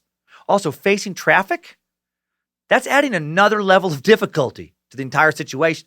Like, me personally, I would rather not make eye contact with just random strangers when I'm trying to jerk off. Especially if I know they can see me. They're in their cars. I prefer to focus on one image or like one narrative. Because if I get distracted, I can't finish. Staring at traffic, you might have a nice little run, making eye contact with some hot little blonde, awesome curves, nice cleavage sitting in a Tesla. What if the light turns green and now you're staring at some fucking giant dude with a little fucking weird ponytail and a PT Cruiser? That's a big time boner killer. Also, how much funnier would it be, just to make it even weirder, how much funnier would it be if both of the guys I saw masturbating were jerking off at the exact same time, standing side by side, staring at the same traffic together? I would park my car and fucking watch that. It's not even sexual anymore. It's like they're in a weird race of some kind. Who can overcome the challenge of staring at random strangers in public while jerking off and finish first? Showbiz. That's how they do it in Hollywood. Okay. Less about sex, more about competition in that situation. Okay. Yeah. Let's get serious again. Okay. I needed that break. Let's talk about the chronic homeless. A chronically homeless individual is governmentally defined as a person that is not part of a family with a disability who has been continuously homeless for at least 1 year and has been homeless for at least 4 times in the last 3 years. This group makes up over 23% of all homeless individuals in America. About 87,000 people currently chronically homeless. Almost 70% of these people not in shelters. Nearly 2/5 experience of individuals experiencing chronic homelessness in the U.S. located in California. That's fucking over 40% of all of them located in California. No other state accounted for more than 8%. Okay, so I've thrown out a lot of stats. Let's recap. Some good news is that there appears to be an overall decline in homelessness between 2007 and 2017 of about 10.8%. However, in the past few years, this decline has slowed down, has even turned into an increase in certain areas. That's part of the bad news. The number of individuals experiencing homelessness in emergency shelters and transitional housing programs was roughly 15% lower in 2017 than it was in 2007, while the number of people and families with children remained stable over that time period. Unsheltered homelessness among families with children steadily declined in the past decade in all parts of the country. Not the case for people experiencing homelessness as an individual. The subset of individuals with chronic patterns of homelessness increased at a faster rate than all individuals, with a year-over-year increase of 12% overall and 14% for those in unsheltered locations. These increases are recent. As of 2014, unsheltered chronic homelessness in the nation's largest cities had declined by nearly 40% since the data was collected. Each year after that, the numbers increased. And in 2017, the number of unsheltered individuals with chronic patterns of homelessness was only 9% lower than the estimate in 2007. So again, this speaks to what I said. Lately, starting to really ramp back up again. In the last year alone, unsheltered chronic homelessness rose 27% in the nation's largest cities. And while Los Angeles continues to be the primary driver of fluctuations in this population, it's not alone. And man, LA, oh my God, if you ever want your eyes opened to what homelessness can really look like in America, drive through Skid Row. It is fucking mind-blowing. The first time I almost did just stop the car and be like, is this fucking real? This giant just tent after tent after tent. People clearly fucked up on drugs or like in the midst of a psychotic episode, just wandering around in the middle of the street. It felt like thousands of people. It was the craziest thing I've ever seen in this country. You know, as far as like, you know, anything in this kind of area. Okay, now let's look further into the why. Why are people homeless today? What are the major factors? Easy to say like lazy, but let's look way deeper than that. There are many reasons that experts in several fields say that homelessness persists in the modern era. Some of these include the deinstitutionalization of the mentally ill, like we talked about, an inadequate supply of affordable housing options, budget cuts to the U.S. Department of Housing and Urban Development, HUD, and other social service agencies, as well as a changing employment landscape, the high cost of healthcare, and inflation. Let's start with inflation. Inflation is a quantitative measure of the rate at which the average price level of goods, services, and property in an economy increases over a period of time. Often expressed as a percentage, inflation indicates a decrease in the purchasing power of a nation's currency. In many ways, it's the equivalent of a tax on the poor. When your $100 spent at the grocery store buys less than it did 5 years ago, that's inflation hurting you. Really hurts if you're not making any more than you did 5 years ago. Homes that cost just $25,000 a few decades ago sell at 6 digits or more now. Inflation could easily be viewed as enemy number one to our nation's most economically challenged people, and definitely a huge contributing factor to homelessness. Not going to go too deep into the economic rabbit hole of why inflation occurs, because there's a lot more numbers and we've already heard enough. And but check this shit out real quick. According to the U.S. Census Bureau, average U.S. salary in 1975 was $13,779. 4 years later, in 2015, 40 you're like, what? 40 years later, 2015, it was $79,263. That sounds great, right? It's a lot more. In 4 decades, the average U.S. salary went up almost 6 times, 5.7.5 times to be exact. But how much you make is only important when you factor in how much things cost. How far does that money go? That's where inflation fucks you. In 1975, the average price of a new car was $3,800. $3,800. 1975. 2015, $33,560. So in 1975, buying a new car would eat up 27.5% of the average annual income. 2015 eats up 42% of the average annual income. That's a big fucking difference. Big difference. Right? That's basically 15% more. That's a crazy. The average cost of a loaf of bread in 1975, 28 cents. 2015, $1.48. 40 years, average U.S. salary went up 5.7.5 times. Cost of bread went up 5.28 times. That's good, right? You can buy bread now. You can buy more bread now. But can you live in a house while you eat that fucking bread? The average price of a home in December of 1975 was $45,900. Average price in December of 2015, $352,500. Holy shit. $45,900 compared to $352,500. Huge jump, much bigger percentage of annual salary as well.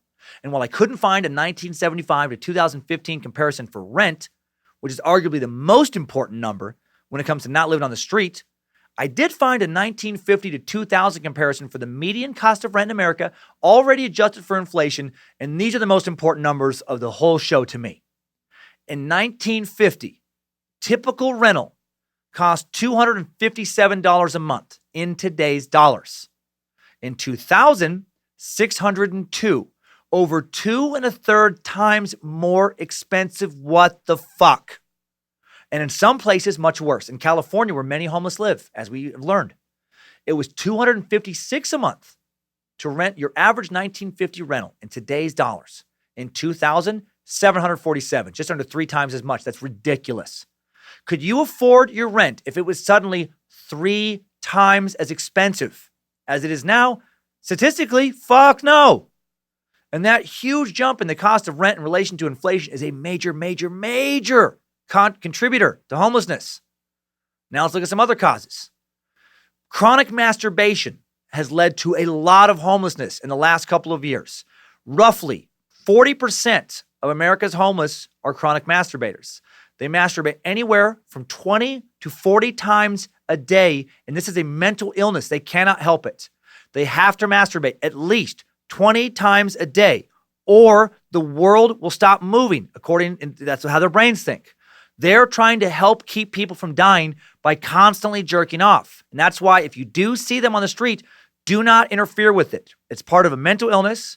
And a lot of chronic masturbators, if you try to interfere with it, they will fucking karate chop your goddamn neck off.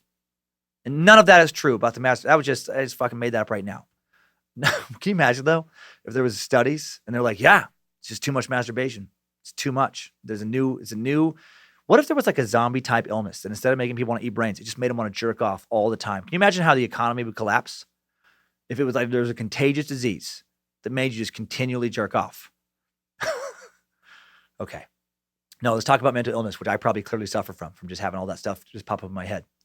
The deinstitutionalization of the mentally ill, another factor we've already talked about. It has its roots in the civil rights, civil liberties movement of the 1960s, which envisioned more fulfilling lives for those who had been languishing in understaffed psychiatric hospitals, like we talked about, through new medications and robust community-based services.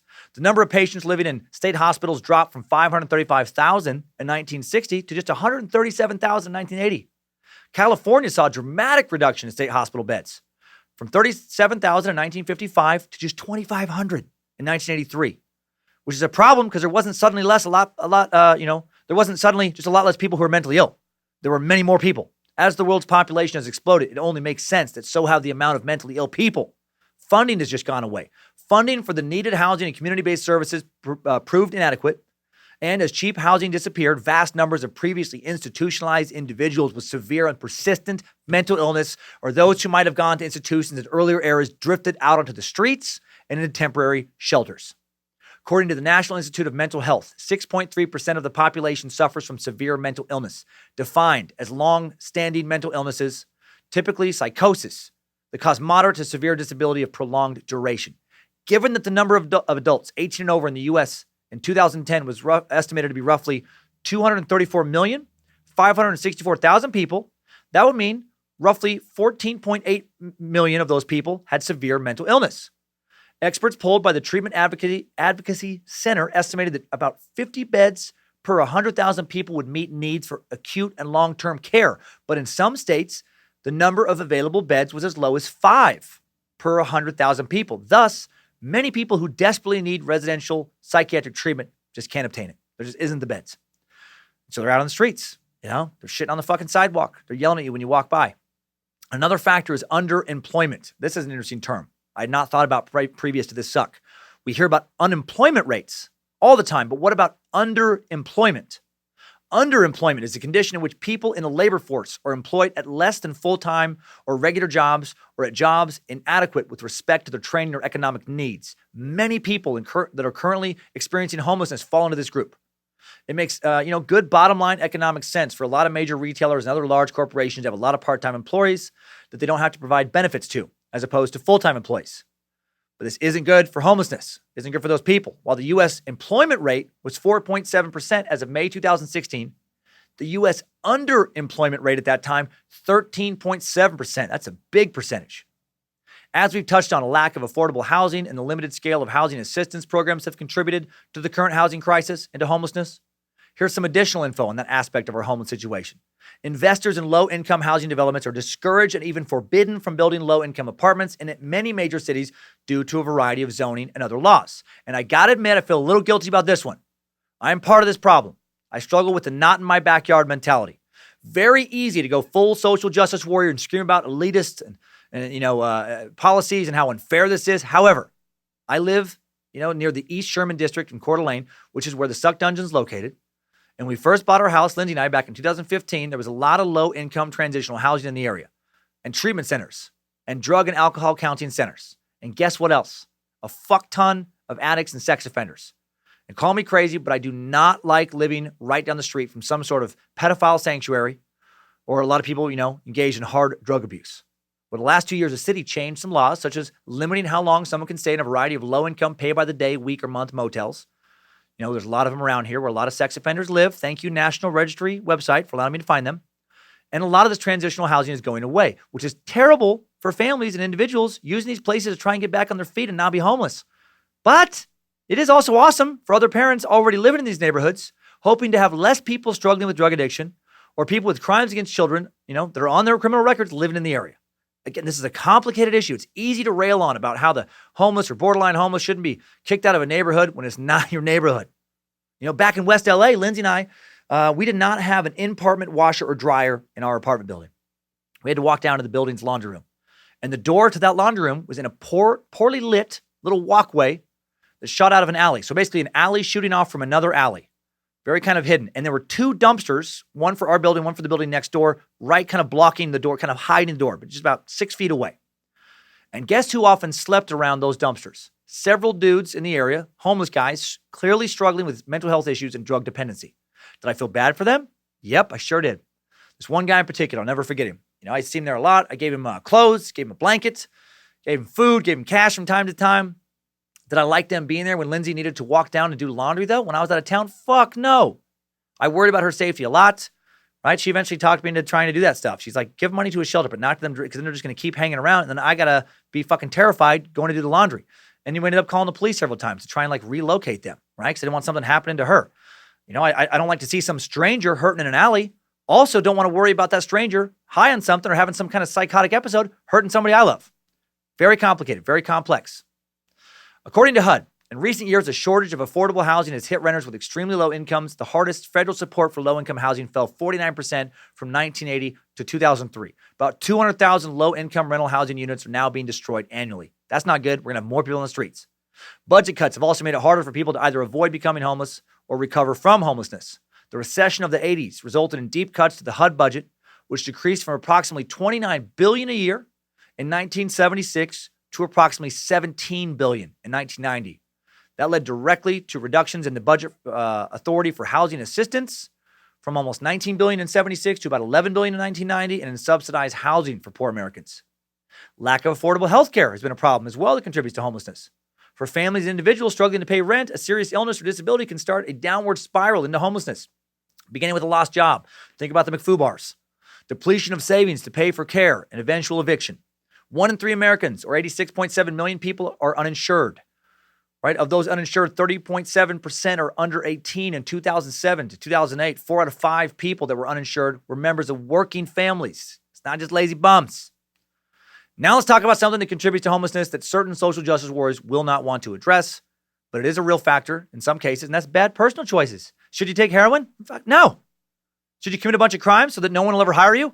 No. Should you decide to not do your homework and then drop out of school? Fuck no. Should you be reckless with your money, your reputation, your body? No. In my experience, blaming society for poor personal choices doesn't seem to really help get anybody anywhere, including getting somebody off the streets. For some people, being homeless is a choice. We also have to consider this. Not doing this topic any justice if we pretend this is not a contributing factor in some cases. It's become very popular, in my opinion, in society in general now to deflect personal responsibility. Jesus Christ, everybody has a fucking condition. Everybody has an excuse. Very rare, in my opinion, for people to take responsibility for their shitty choices. You can't get a job because you're depressed, and you're depressed because you came from a broken home. Okay, all right, it's valid. But you know what? But outside of a small percentage of people who suffer from truly debilitating chemical and or severe depression, most people not too sad to work. Not saying your problems aren't real.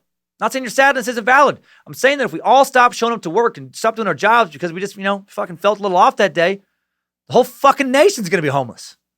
Hardest moment in my adult life so far was when my first wife, mother of my 2 kids, told me she was leaving me and that she'd met somebody else she'd fallen in love with. Felt like my guts had been tore out from my body. As a child of divorce, I was determined not to go through one myself. It was my worst fear. I knew how much it would devastate Kyler Monroe, and it did devastate them, and I wanted to throw myself into a fucking pit of despair. But what I did was headline a show at a club in Boise, Idaho, about an hour after getting the news. And I had a good show. Was it fun? Didn't want to be there. Felt pretty fucking weird to be making strangers laugh, while at the same time I felt like I was dying inside and I was contemplating suicide. But I did it because that's what I've been hired to do. I saw a counselor. I fought not to give up. I felt I owed that to Kyler Monroe. Best way to not be homeless for most of us, separate your work, personal life, do everything you fucking possibly can do to get a job. And when you have a job, work as hard as you fucking can to keep it. Gut that shit out. Gut it through the hard moments of your life. I was working on this suck at midnight when I had to be up at 5 a.m. to drive in Kyler for jazz band rehearsal because he's a fucking nerd trying to ruin my life with goddamn jazz drumming. He is good. I'm proud. But seriously, though, I lost sleep again because, that's what my job requires. My harshness on this subject, by the way, doesn't come from just wanting to look down and brag or judge. It comes from a place of love. I want you to kick ass in life. I really do. Life is way more fun when shit's working out, and shit has a better chance to work out when you work really fucking hard. If you want to get the most meaning and joy you can out of this life, I firmly believe that getting mentally tough, overcoming hardships, busting your ass, the best way to do it. Get counseling if you need it. Just don't sit around feeling sorry for yourself and pass the buck. That is a loser mentality. I'm old enough to know people who have had that mentality for decades. And I've known people who have had that, I'm going to do whatever it takes to get what I want for decades. And time after time, the people who hustle and grind and fight and slow to blame, others are far, far happier, more successful in every discernible way than the woe is me Debbie Downers. Sure, sometimes people who do everything right still get fucked. That's the exception to the rule, in my opinion, and what I've seen in life. And I know, as Jesse Dobner also pointed out when we worked on this one, worked a lot on this one, some people legit just are not wired to be hustlers. However, that's not an excuse not to at least try and hustle. Get counseling, get meds if you need them. Try.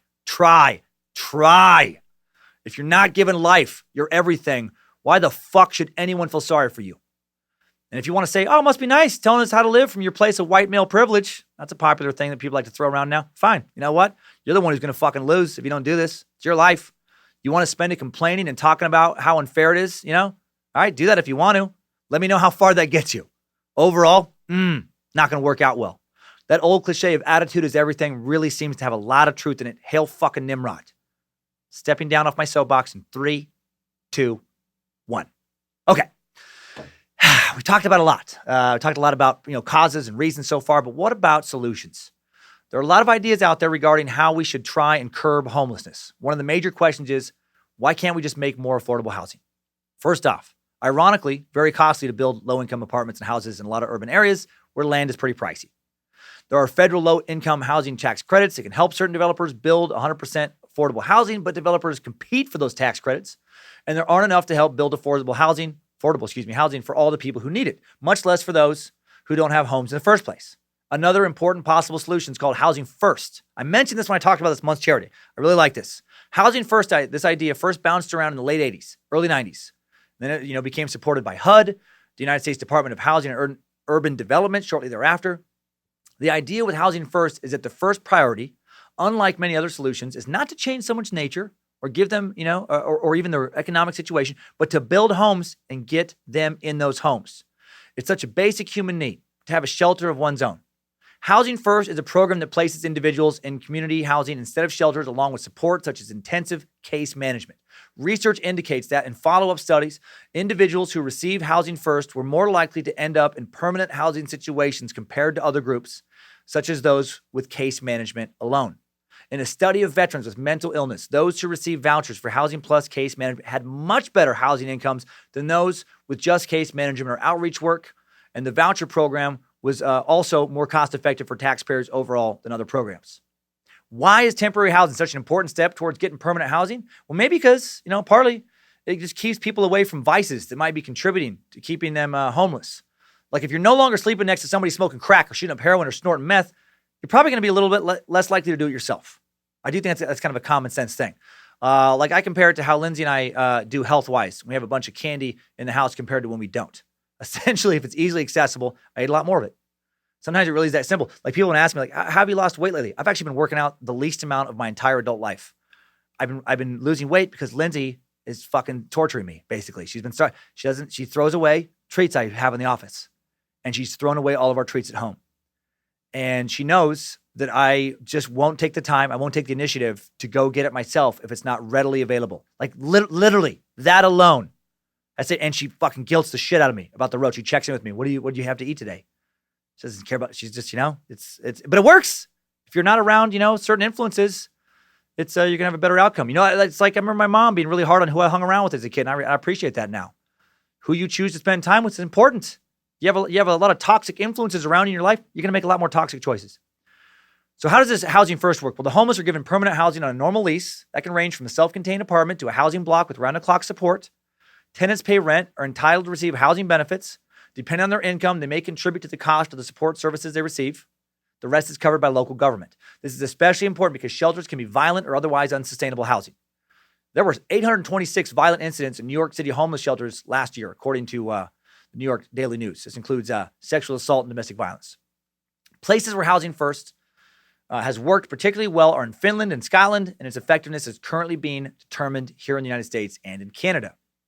Social services, also an important part of the homeless solution. Housing alone, not enough.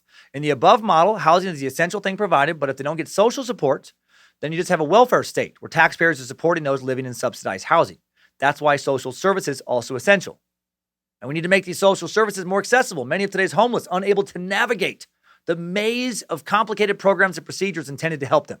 The same bureaucracy that frustrates all of us can really utterly stymie those of us with mental handicaps or drug-addled brains. Right? Complicated governmental application process annoy the fucking shit out of me. Big private sector businesses develop user-friendly apps and websites all the time. Billions and billions in taxpayer money going to the government every year, and they almost always have the shittiest websites, apps, and application processes. It's unnecessary. Reminds me of the bullshit I deal with as a small business owner now. So many forms, so many changing laws and codes, and people with shitty attitudes I have to talk to on the phone. So much that sign this in this exact spot with this exact color of ink, initial here exactly, have it notarized there, make sure the date is marked this way exactly, or we will mail it back bullshit, and they will mail it back, as I've found. If Lindsay and I didn't use an accounting company, I don't think we could keep up with it all. Like when we sell merch, for example, we have to file sales tax information in almost every state people buy it in, oftentimes additional info on the counties people purchase it in, sometimes also additional info for the fucking city for every purchase, because every place wants a cut. If we weren't able to hire someone to do all that paperwork, we would not have time. Literally wouldn't have time in our life for an online store. We wouldn't have time to keep it legal. Luckily, there are now some apps that can do this automatically. Private apps, by the way, they have to pay a subscription for. God forbid the government make it easy to collect their own fucking money. And that's just for sales tax. There's employee taxes, property taxes, change in deductions, workman's comp requirements, additional legally required insurance obligations, on and on and on. Tons of offices that talk to me like I'm a prisoner in a cell instead of a paying customer, and I want to reach through the phone and I want to break their fucking necks. And then there's the everyday stuff with the DMV and similar governmental departments. That stuff always confuses me. And I'm not struggling with mental illness, at least nothing that's been diagnosed. I'm not dependent on opiates or anything like that. I'm not a single mom or single dad with 5 kids, For fuck's sake, there has to be a better way to make accessing the correct social programs easier for the people who need them. Again, if tech startups can make apps that can easily teach you a new language or navigate vast online tutorial libraries or make, custom music and video playlists easily navigatable or edit videos and home movies with incredible production value, why can't the government build apps for social workers to use so they can easily navigate social programs for their clients? Come on, Uncle Sam. Step up your accessibility game. Fucking assholes. It's supposed to work for us, not vice versa. Additional welfare has also been considered a potential solution to homelessness. In a capitalist society, raising welfare payouts is another option, as they've done in many Scandinavian nations. It's been tried in Vancouver, Canada, to raise welfare rates simply based on the idea that it's cheaper to help people pay their rent rather than rescue them after they've failed has been a potential solution postulated for years. In the U.S., not generally a popular idea, but would it work? Depends on how it's done. It could. Finland put more money into welfare in the form of housing first initiatives we talked about, saw its homeless population drop by over 60% from 2008 to 2016. Other solutions may include better education programs, somehow miraculously ending the drug war. I don't see that happening. Better treatment centers, and even universal basic income, an economic program celebrated in some economic schools of thought, currently being tried in a number of beta programs. Universal basic income, UBI, is a form of social security that guarantees a certain amount of money to every citizen within a given governed population without having to pass a test or fulfill any kind of work requirement. Every universal basic income plan can be different in terms of amount or design. For example, experiments in Canada, Finland, India, Namibia have received international media attention. The first and only national referendum about basic income was held in Switzerland in 2016. Besides helping the homeless, many experts believe it's going to offset a future where automation will shrink the workforce. One U.S. presidential candidate wants the U.S. to adopt this approach, wants to give every American $1,000 a month. And I'll be honest, I don't like it. I'm not sure that I totally understand it, but I don't like it. I've read several articles. I just don't see how it's going to work. Based on the current U.S. population, giving each citizen $1,000 a month comes out to just under $4 trillion a year, roughly the same amount as the entire annual federal operating budget. How is the federal government supposed to do that and pay to keep our military going and fund agencies like the FBI, CIA, various other education programs? How is it supposed to keep our federal airports going, keep our interstate freeway system from crumbling into a swamp of ponds and potholes, and on and on? But it's a theory if you want to spend some time digging into it further. Other potential solutions, train more young workers, give them better job skills, give addicts time to heal. A lot of people think that, treatment centers and studies have shown that 28-day treatment center is just not enough, that if they had longer, time to heal, they would get out of that revolving door of constantly being back in treatment centers over and over, and that longer-term centers would actually be cheaper, more cost-effective than, constantly going in and out of short-term centers. So that's something that's talked a lot. And about 2.1 million people in the U.S. suffer from substance abuse use disorders related to prescription opioid pain relievers in 2012. An estimated 467,000 addicted to heroin. This is a real problem. The number of unintentional overdose deaths from prescription pain relievers soared in the U.S. More than quadrupling since 1999. While the epidemic is notable for affecting people from any race, gender, socioeconomic status, or other identifier, its effects are most felt by people who are experiencing homelessness. Evidence indicates that substance use disorders are known risk factors for homelessness, and data clearly shows that substance abuse and overdose disproportionately impact homeless people. 2017 survey by the U.S. Conference of Mayors found that 68% of cities reported that substance abuse was the largest cause for homelessness for single adults. Substance abuse also reported as one of the top 3 causes for family homelessness. In another study, 25% of homeless people surveyed identified drug use as the primary reason for homelessness. 2013 study to determine the leading risk factors for homelessness among veterans indicated that substance abuse may have the highest impact on relative risk for homelessness in this population, even more than bipolar disorder and schizophrenia. Recent study in Boston showed that the overdose has surpassed HIV as a leading cause of death among homeless adults. And sadly, a lot of these drug users got their initial addiction from a prescription. They're not all just people who made some terrible life choice to shoot up heroin because they thought it would make their music sound better. Some just hurt their knee playing pickup basketball or working on a construction site or something like that. Got a powerful painkiller prescription, had the kind of brain chemistry that really likes opioids. Some of us really do get unlucky with stuff. Really important to remember that. And, it spiraled into, an opioid addiction. I've tried a lot of drugs, never felt the pull of addiction. Why? Because I'm lucky. Addiction just doesn't run in my family. Others not so lucky, like my stepbrother Jake, who had a totally different family tree. He got addicted to heroin, and it ended in suicide. Okay. So we've talked a lot about the various, factors, various causes, various looks of homelessness, various governmental attempts to try to fix it. What can you personally do to help eliminate or at least reduce homelessness? I'd like to think that's what this episode is building to. I'm going to share those thoughts that I have as far as I think what we could do right after I share today's idiots of the internet's thoughts. Idiots of the internet.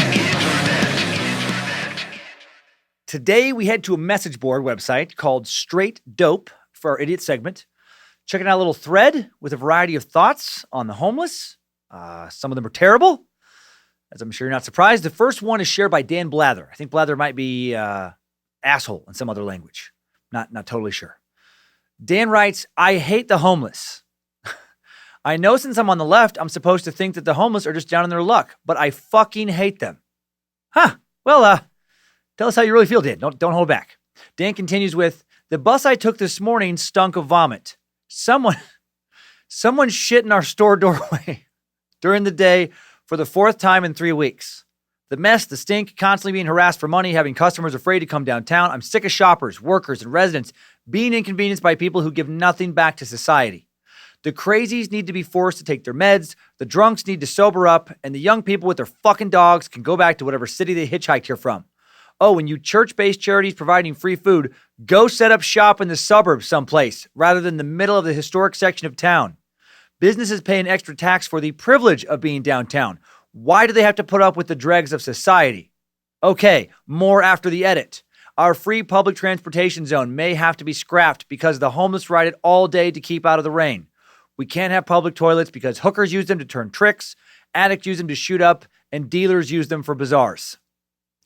Okay, a lot of thoughts, Dan. I get the anger. I do. Makes me think of Lindsay trying to use that laundry room again.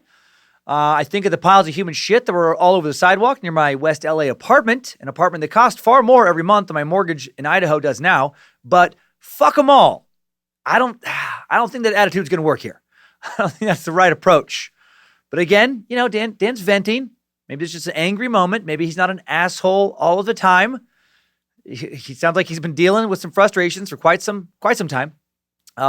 Then Conf Elf writes, well, the only solution I see that isn't a huge drain on the public coffers is a return to debtors' prisons and work farms. That might be seen as cruel and unusual, though. It seems that the money that went to the maintenance of the public restrooms would pay for one porta potty and one security guard. Let them line up. How about special ID cards issued only to landowners or leaseholders that has a magnetic strip or mag strip to open public lavatories? Okay, reasonable. I like this way more than I like Dan's comment. I'm not 100% opposed to any of this, including a version of debtor's prison. I mean, to be shelter, way to be productive. And if there's a mental health facility, a school, drug rehab center attached, a way to function at a healthier level and improve your life. I like you, Conf Elf. But then Conf Elf writes, fuck it. Round them up and shoot them. Jeez. Man. Maybe I don't like you so much now. I'm not sure rounding up and shooting the mentally ill or the temporarily down in their luck is like maybe the best plan overall. Maybe not completely thought out. And I'm someone who's not opposed to useful violence in certain situations. Anyone who's listened to a few episodes of this knows that to be true. But that seems excessive. Booker57 then writes, bullets cost money. Pit graves and mass burials. Shoot them in and backfill the soil.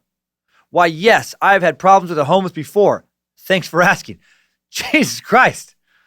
Where did you write that post from, Booker57? Some kind of Hitler youth camp? Fuck you. The homeless kids too? Orphan Annie? Right? Just parents down in their luck a little bit? You gonna fucking put them in mass graves too? Jesus Christ. I don't think Booker57 is a fan of complex solutions. I don't think Booker57 likes to think in nuance. Robert Liguori writes, class warfare also costs money. I'm not an economist, but I'm reasonably sure we could provide warmth, shelter, and food to every person in America and have it cost considerably less than the effects of an organized campaign of murder against the poor. I like you, Robert. Can I call you Bobbert? You make a great point, Bobbert. I do think we can find a solution that doesn't involve execution that may, in fact, actually be cheaper than mass execution as well. I think we should at least try it. Call me crazy. Before we go to just open graves, we just throw people in who are, going through a rough patch. Maybe we could try, I don't know, just something else, anything else. Spezza writes, if you do not give people an out from capitalism, what do you expect? Why should I have to labor? Of course I should indeed have to in order to sustain myself, but why should I be forced to do it within your economic framework? I see the homeless as pioneers. And then they write, no, I don't. They stink and bother me with their laziness. But at least they're doing the only thing they can do to overthrow this tyrannical system of wealth accumulation. So yes, in that manner, I do applaud them. Takes a lot of courage to be homeless. Okay, roll back and forth on this one. If you really want to solve homelessness, if the government really did care, we'd have kept Australia or insert your own viable island of choice as a prison colony. Don't want to contribute, don't want to accept prison for infringing upon our ways of governance? Exile. Seems reasonable. Seems a lot more reasonable than just throwing unwilling people into jail who commit the same crime again, given the opportunity. You do bring up some interesting points, Spiza.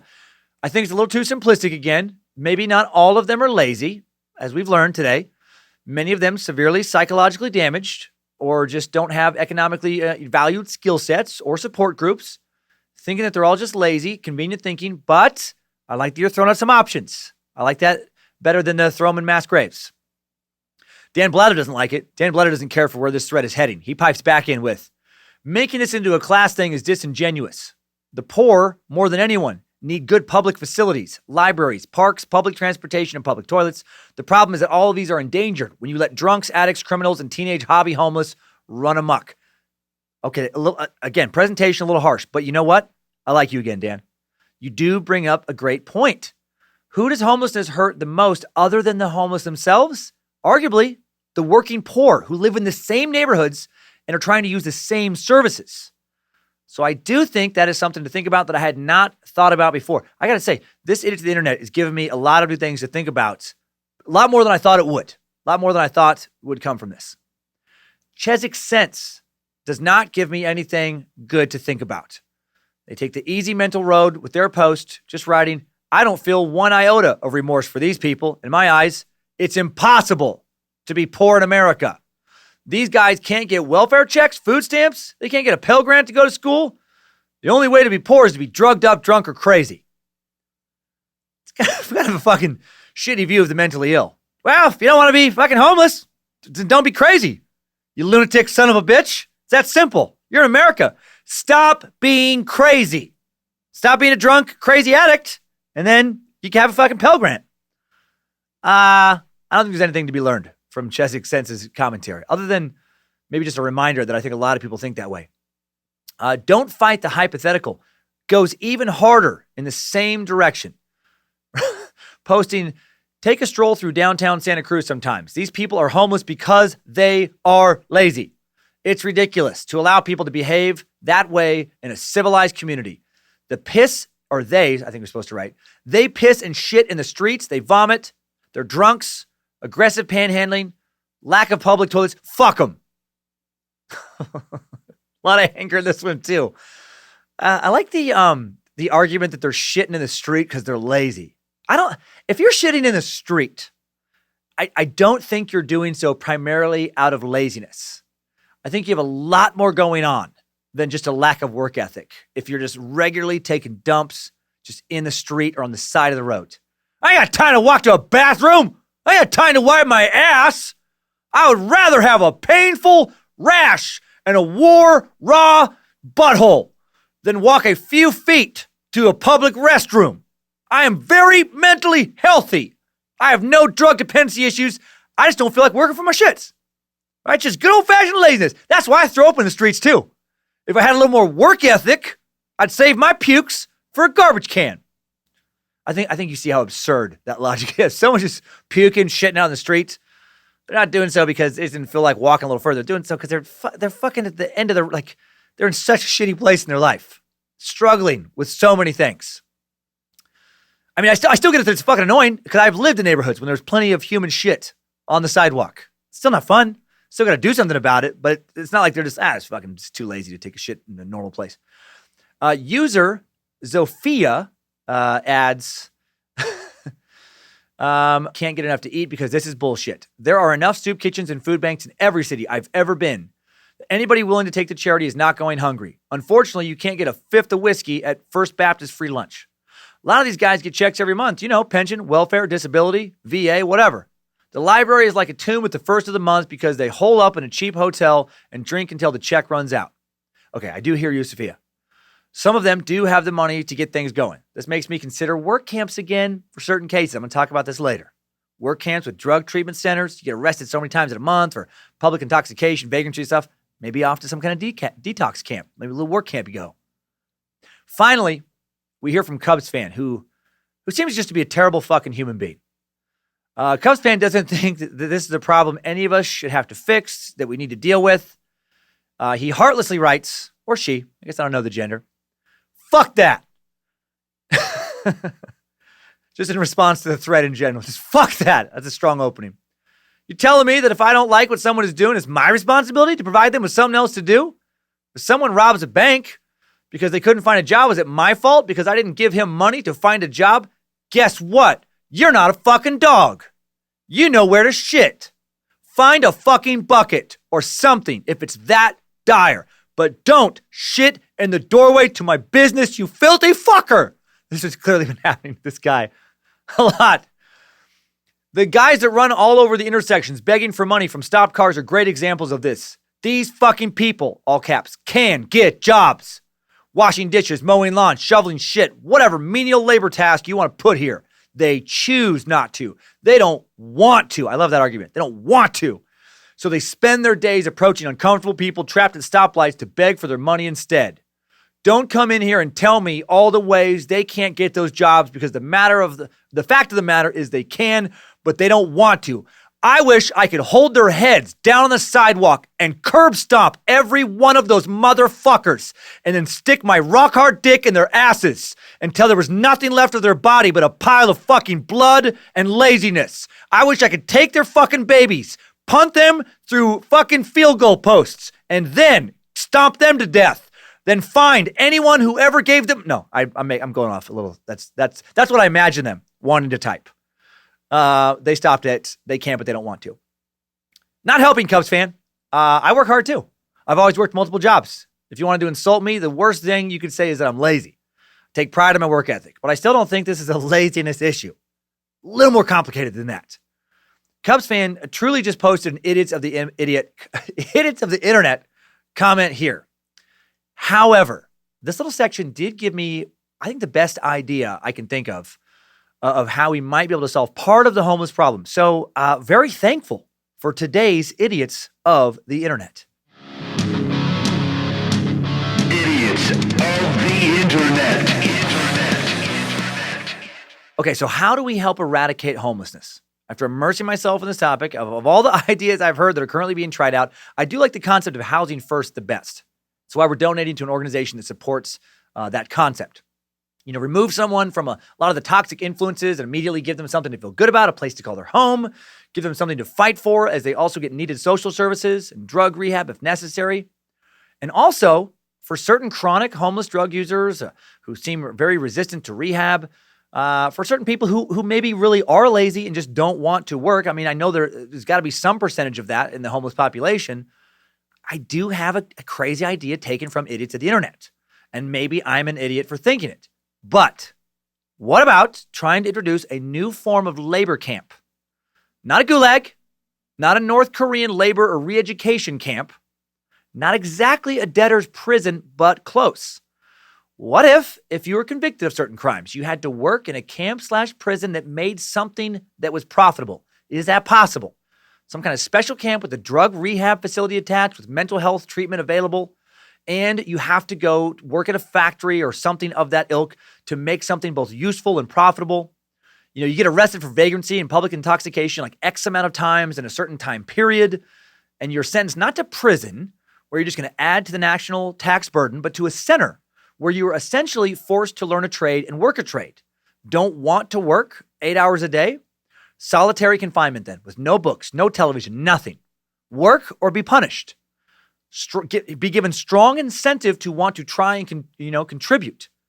And this is for people who are going to be back on the streets. I mean, I get if you're not going to have any incentive because you're going to be in prison for the rest of your life. But when when your problem is just not having a job, not being able to take care of yourself, what if there was a center where you learn a trade, where you get counseling to get off drugs, where you get mental health treatment? I don't know what you'd make there. Fucking Ritz crackers, tampons, Halloween clown masks. I don't know. Peanut butter, showbiz. I don't know what. But could a facility like that be possible? something that either turns a profit or costs much, much less in prison. Some place where you learn a skill, they could keep you employed once you left, some place to clean up, And also if it turned a profit, if we could figure that out, then at the end of your sentence, you get some of that money. You get a place to stay, you get some help with job placement, get a head start so you're not just given a bus ticket and just sent on your way to, have incentive to cause a problem again. I don't know if this is the best idea. But after thinking about this topic a lot this past week, it's the best idea I've been able to come up with, in addition to programs that already exist. If you have something better, help us solve this problem. Email Timesuck at bojangles@timesuckpodcast.com. We'd love to hear, some options that you have that are hopefully better than the last guy on the idiots of the internet. Hopefully it's not just fuck them. Maybe not send that email. That doesn't get us anywhere. And finally, this is not just a U.S. problem. I know we have a growing amount of listeners in Sweden, Norway, New Zealand, Ireland, Australia, Wales, Scotland, England, Canada, and more. And I'm sure your own nation has its homeless problems as well. In fact, I know they do. It is estimated that over 150 million people are homeless worldwide, while Habitat for Humanity estimates that over 1.6 billion people around the world live in some form of inadequate shelter. According to most survey and census data available, the nation with the worst homeless problem, at least as percentage of their population, is Guinea, with over 68% of their people living without homes.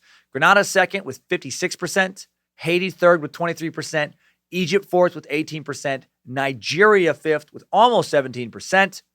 Next on the list, South Africa, 14% of their population estimated to be homeless, followed by Honduras, 12.3%, Zimbabwe at 8%, and Peru at 5.6%. All of those terrible percentages.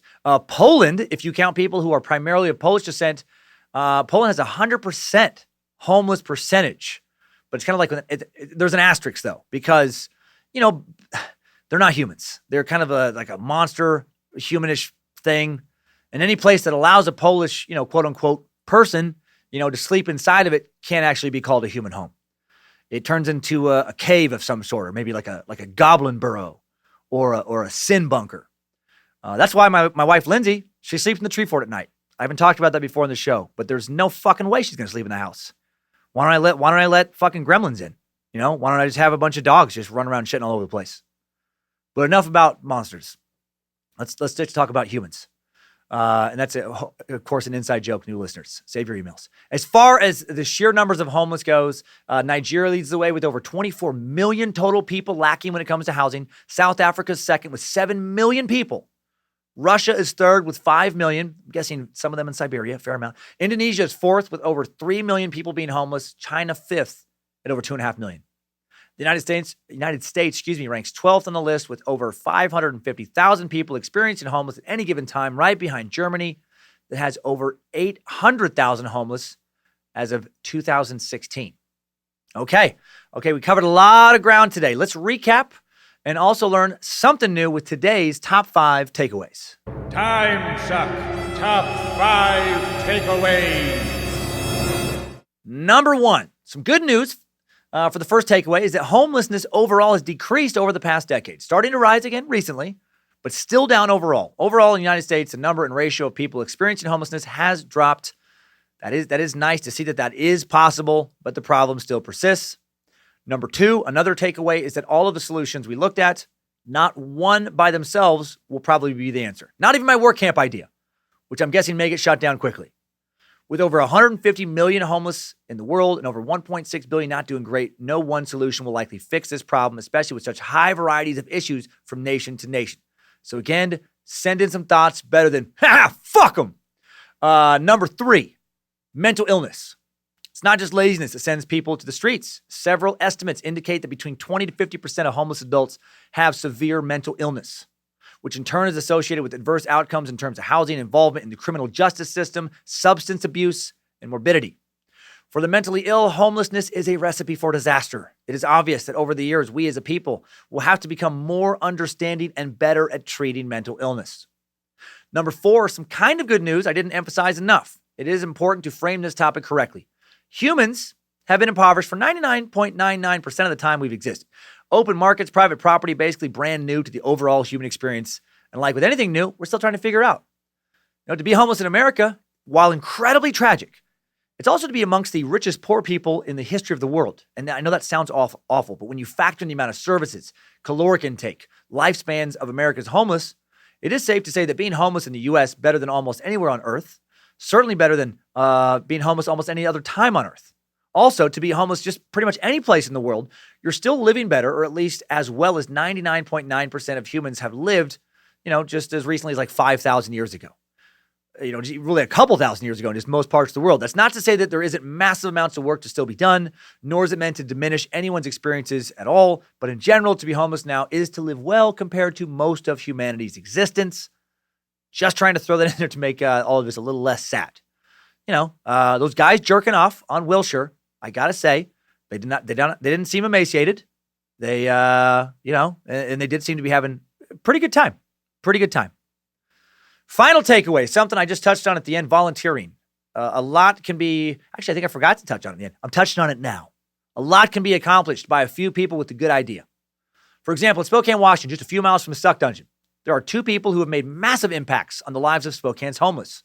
Just two people. The first is a young man named Billy Sexton. He founded a direct homeless outreach group called The Solution Is Ours, as in HOURS, a few years ago. The nonprofit organization consists of Billy, a few friends, and a few donors. They are literally out there on the street each night, handing out sandwiches, handing out pizzas to those who need them. Billy has essentially single-handedly directly improved the lives of many of the homeless people in the Spokane region. Billy's work is not going to end homelessness, but his efforts bring a level of humanity to the streets that is sorely needed. He's improving lives greatly. Another individual in the Spokane area is Officer Jeff Getchell of the Spokane Valley Police Force. On his own, in his spare time, Officer Getchell has collected and distributed hundreds of blankets to area homeless. Officer Getchell directly helps keep many Spokane area homeless alive by keeping them warm in the winter. Jeff's blanket gathering operation has inspired several of his fellow officers to follow suit. It's also inspired a number of benefit concerts to raise money for the homeless. It led to raised awareness regarding the homeless within the Spokane area community. And you can volunteer as well if you want to, from helping at soup kitchens to collecting items like blankets, toiletries, food, and yes, even money. There are organizations that always need volunteers to help build cheap housing, tiny houses, do upkeep at shelters, hand out supplies, even working to spread the word on the internet and in your city, benefit concerts, community meetings, workshops, trade shows, the chronic masturbators I talked about earlier. You can volunteer to help kind of jerk them off, just to kind of keep the world from crashing. There's so many things you can do. But seriously, sex, you can make a big difference in a variety of ways. Hail Nimrod. Timesuck Top 5 Takeaways. All right, another heavy topic has been sucked. Did we get to the bottom of this? Probably not. Did I help raise some awareness, spark some discussions that could lead to some improvements in at least one homeless person's life? Fuck yeah, for sure. Perhaps we'll, be part of the generation that finally puts homelessness to bed. You never know. Big thanks, as always, to the Timesuck team. Thanks to Queen of the Suck, Lindsay Cummins, High Priestess of the Suck, Harmony Vellicamp, Jesse, Guardian of Grammar, Dobner, Reverend Dr. Joe Paisley, Timesuck High Priest Alex Dugan, the guys at Bit Elixir, Danger Brain, and Access Apparel. And congrats to Kate and Logan at Access Apparel, bringing a new little space newt, little baby into the world. Hail Nimrod. Thanks to Zach Scriptkeeper Flannery, bringing so much into the homeless discussion, so much info. We talked a lot about the homeless community today. We have our own communities here at Timesuck. Almost 10,000 people now in the Cult of the Curious private Facebook group. They're doing good, doing things with charities, posting GoFundMe campaigns, helping each other out. Also just discussing topics, sharing memes, joking around with people with a similarly dark sense of humor and more. And if you want even more social interaction, join the roughly 2,500 Timesuckers and Spacers on Discord. Links to both places in the episode description. Next week on Timesuck, we're going back to true crime, to an unsolved mystery this time. Heading to Texas. We're going to look into a murder spree that's lasted over 30 years, known as the Texas Killing Fields. This subject has been in the top 5 of the voting board for the Spacers for many, many weeks. Finally won. Very glad to suck this topic. The Texas Killing Fields, it's an area bordering the Calder oil field. It's a 25-acre patch of land situated a mile from Interstate Highway 45. Since the early 70s, 30 bodies of murder victims have been found within the Killing Fields area. These are mainly the bodies of girls or young women. Many of these victims, teenagers, a few of them were as young as 12. Many other young women who have gone missing from the area with no bodies being found, so there could be many more murders that are unsolved. Authorities think these killings may be the work of a serial killer or serial killers. And combined with other murderers throughout the years, several suspects have been pursued and interviewed. There have been a few confessions only to be proven to be false. What's happening along this secluded and desolate Texas highway area? With at least 30 cold cases to look at, a bunch of mentally unstable suspects, strange witnesses, government conspiracies, and gun battles, a lot to this topic. When the FBI put together a profile for the potential multi-murderer, they surmised that the man using the killing field as his private dumping ground was a methodical, organized sexual serial killer, one with high intelligence who probably had a history of abusing animals, which makes me even more angry. I'm certainly not stoked about the killing of young women, but animal abuse as well. Why you gotta fucking hurt the fur babies, you son of a bitch? Tune in next week for our 144th episode, The Texas Killing Fields. Tune in right now to today's Timesucker updates.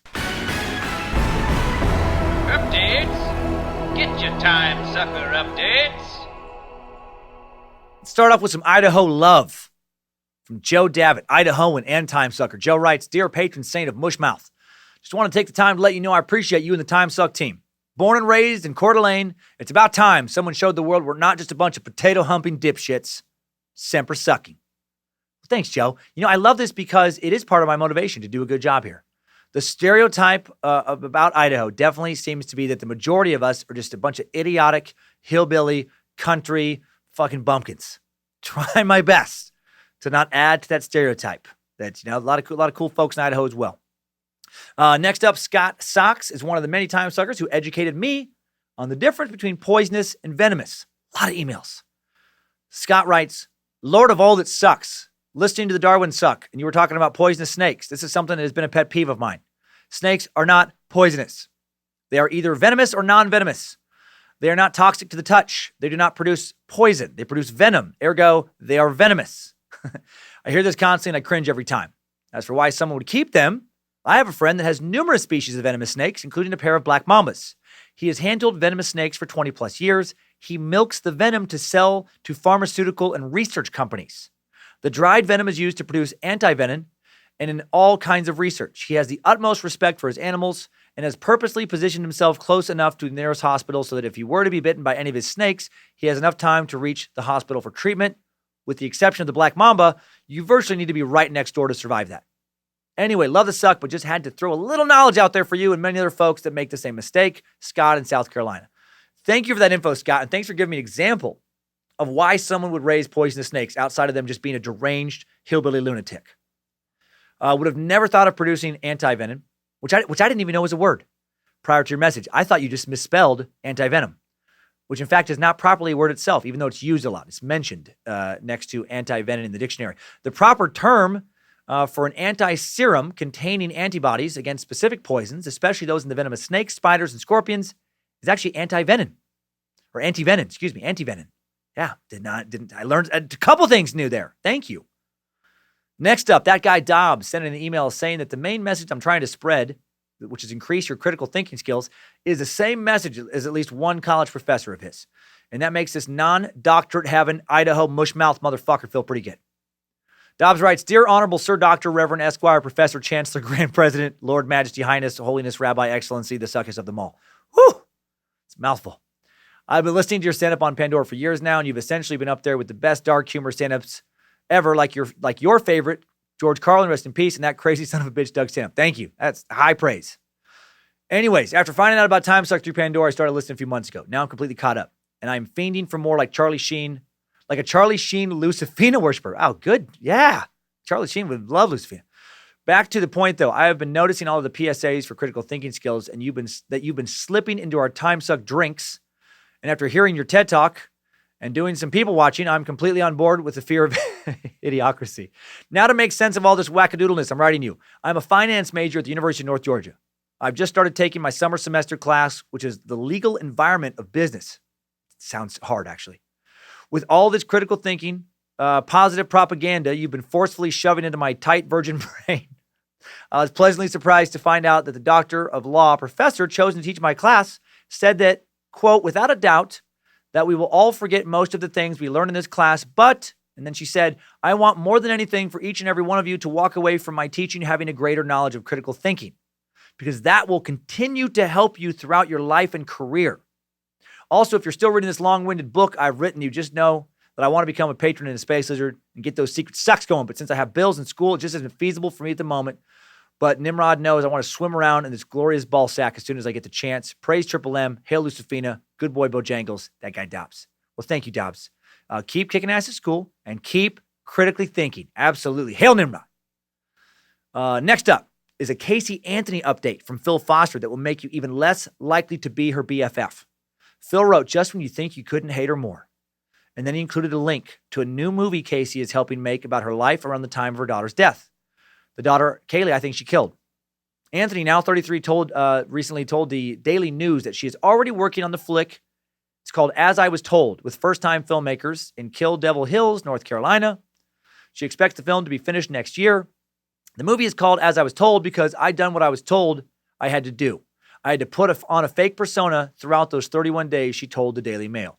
I should have taken the reign and done what I felt I should have done no matter who it hurt.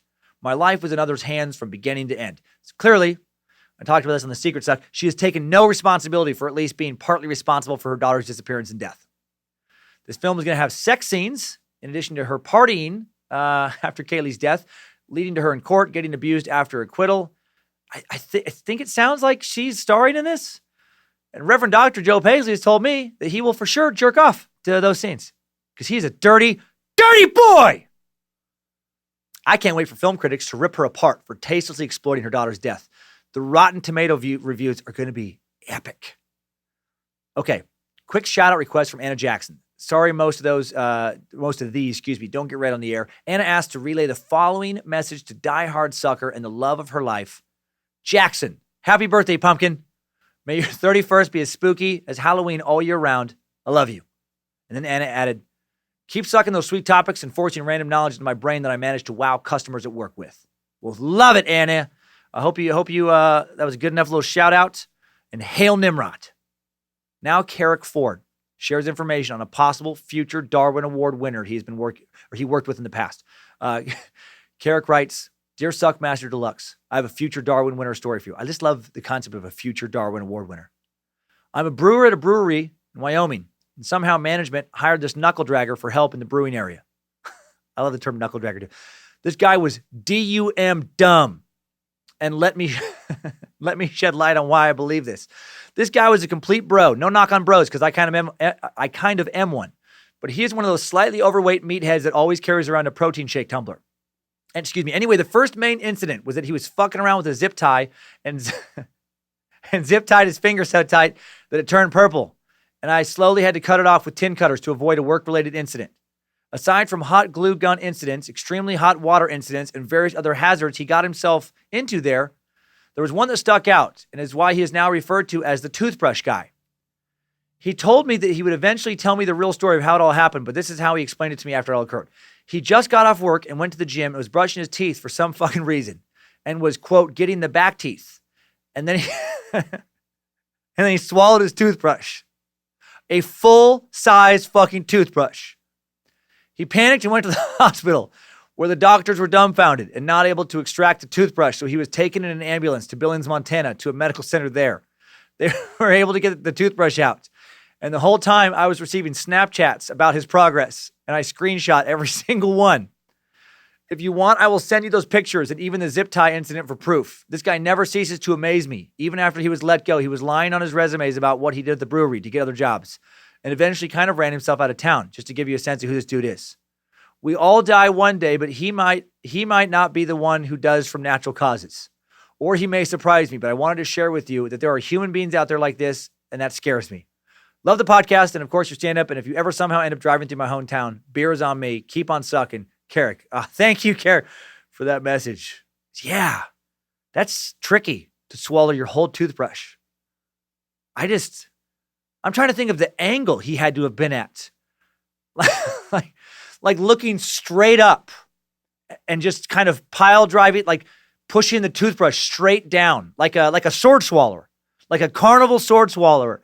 Like who I've never, ever, ever tried to brush my teeth at or even thought or seen somebody do that. That is interesting. Yeah, he may be a Darwin Award winner. My God. I love the people at the first hospital like, what the fuck? I'm going to send you to another hospital. We're not prepared for this, nor should we have been. Interesting creepy doll sighting coming in from Matthew Deniston. Matthew writes, hey, Dan, huge fan and longtime listener. Just thought I'd let you know that literally 15 minutes ago, I was re-listening to the Ed and Lorraine Warren episode, and the weirdest, creepiest thing happened.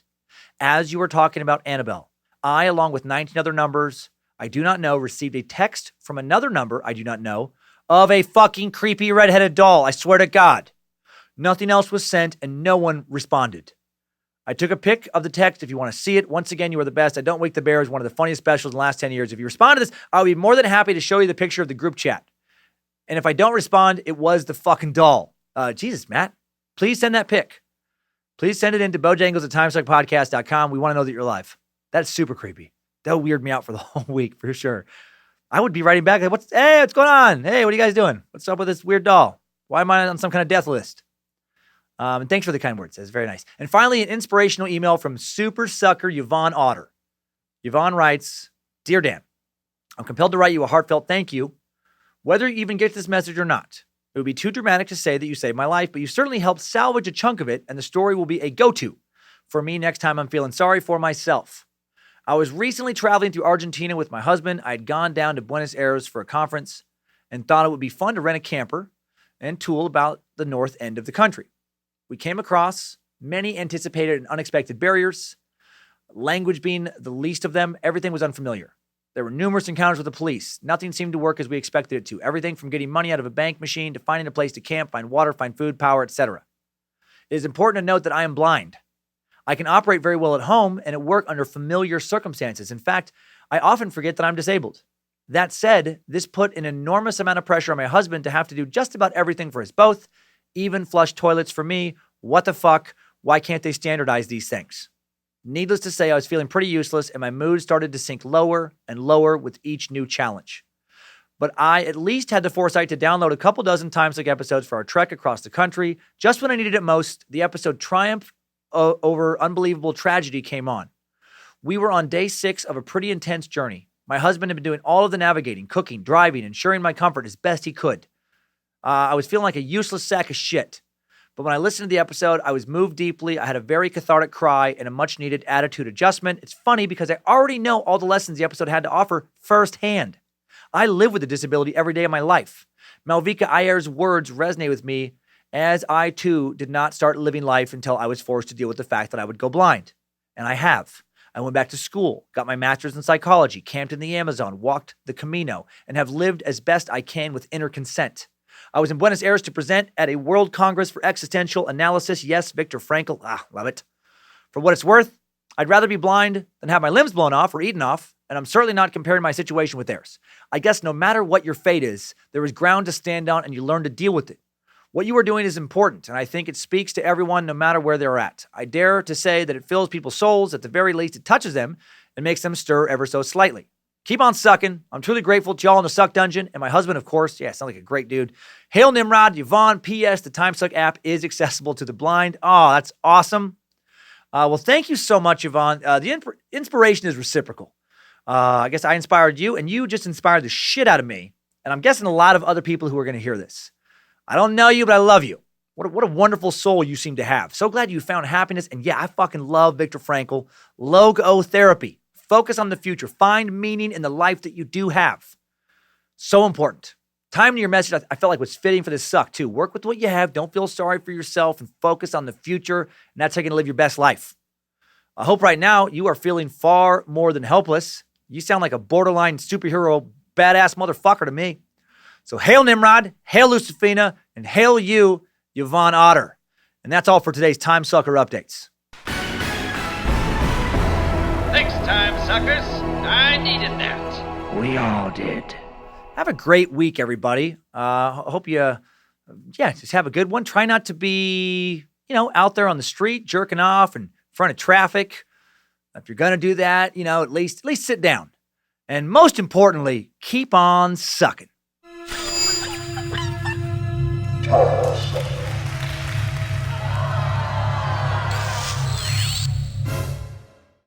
Hello, my baby. Hello, my honey. Hello, my fat bottom gal. Whip me until you tire.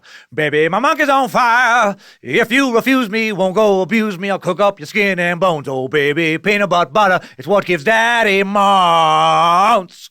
That's how they do it in Hollywood. Showbiz.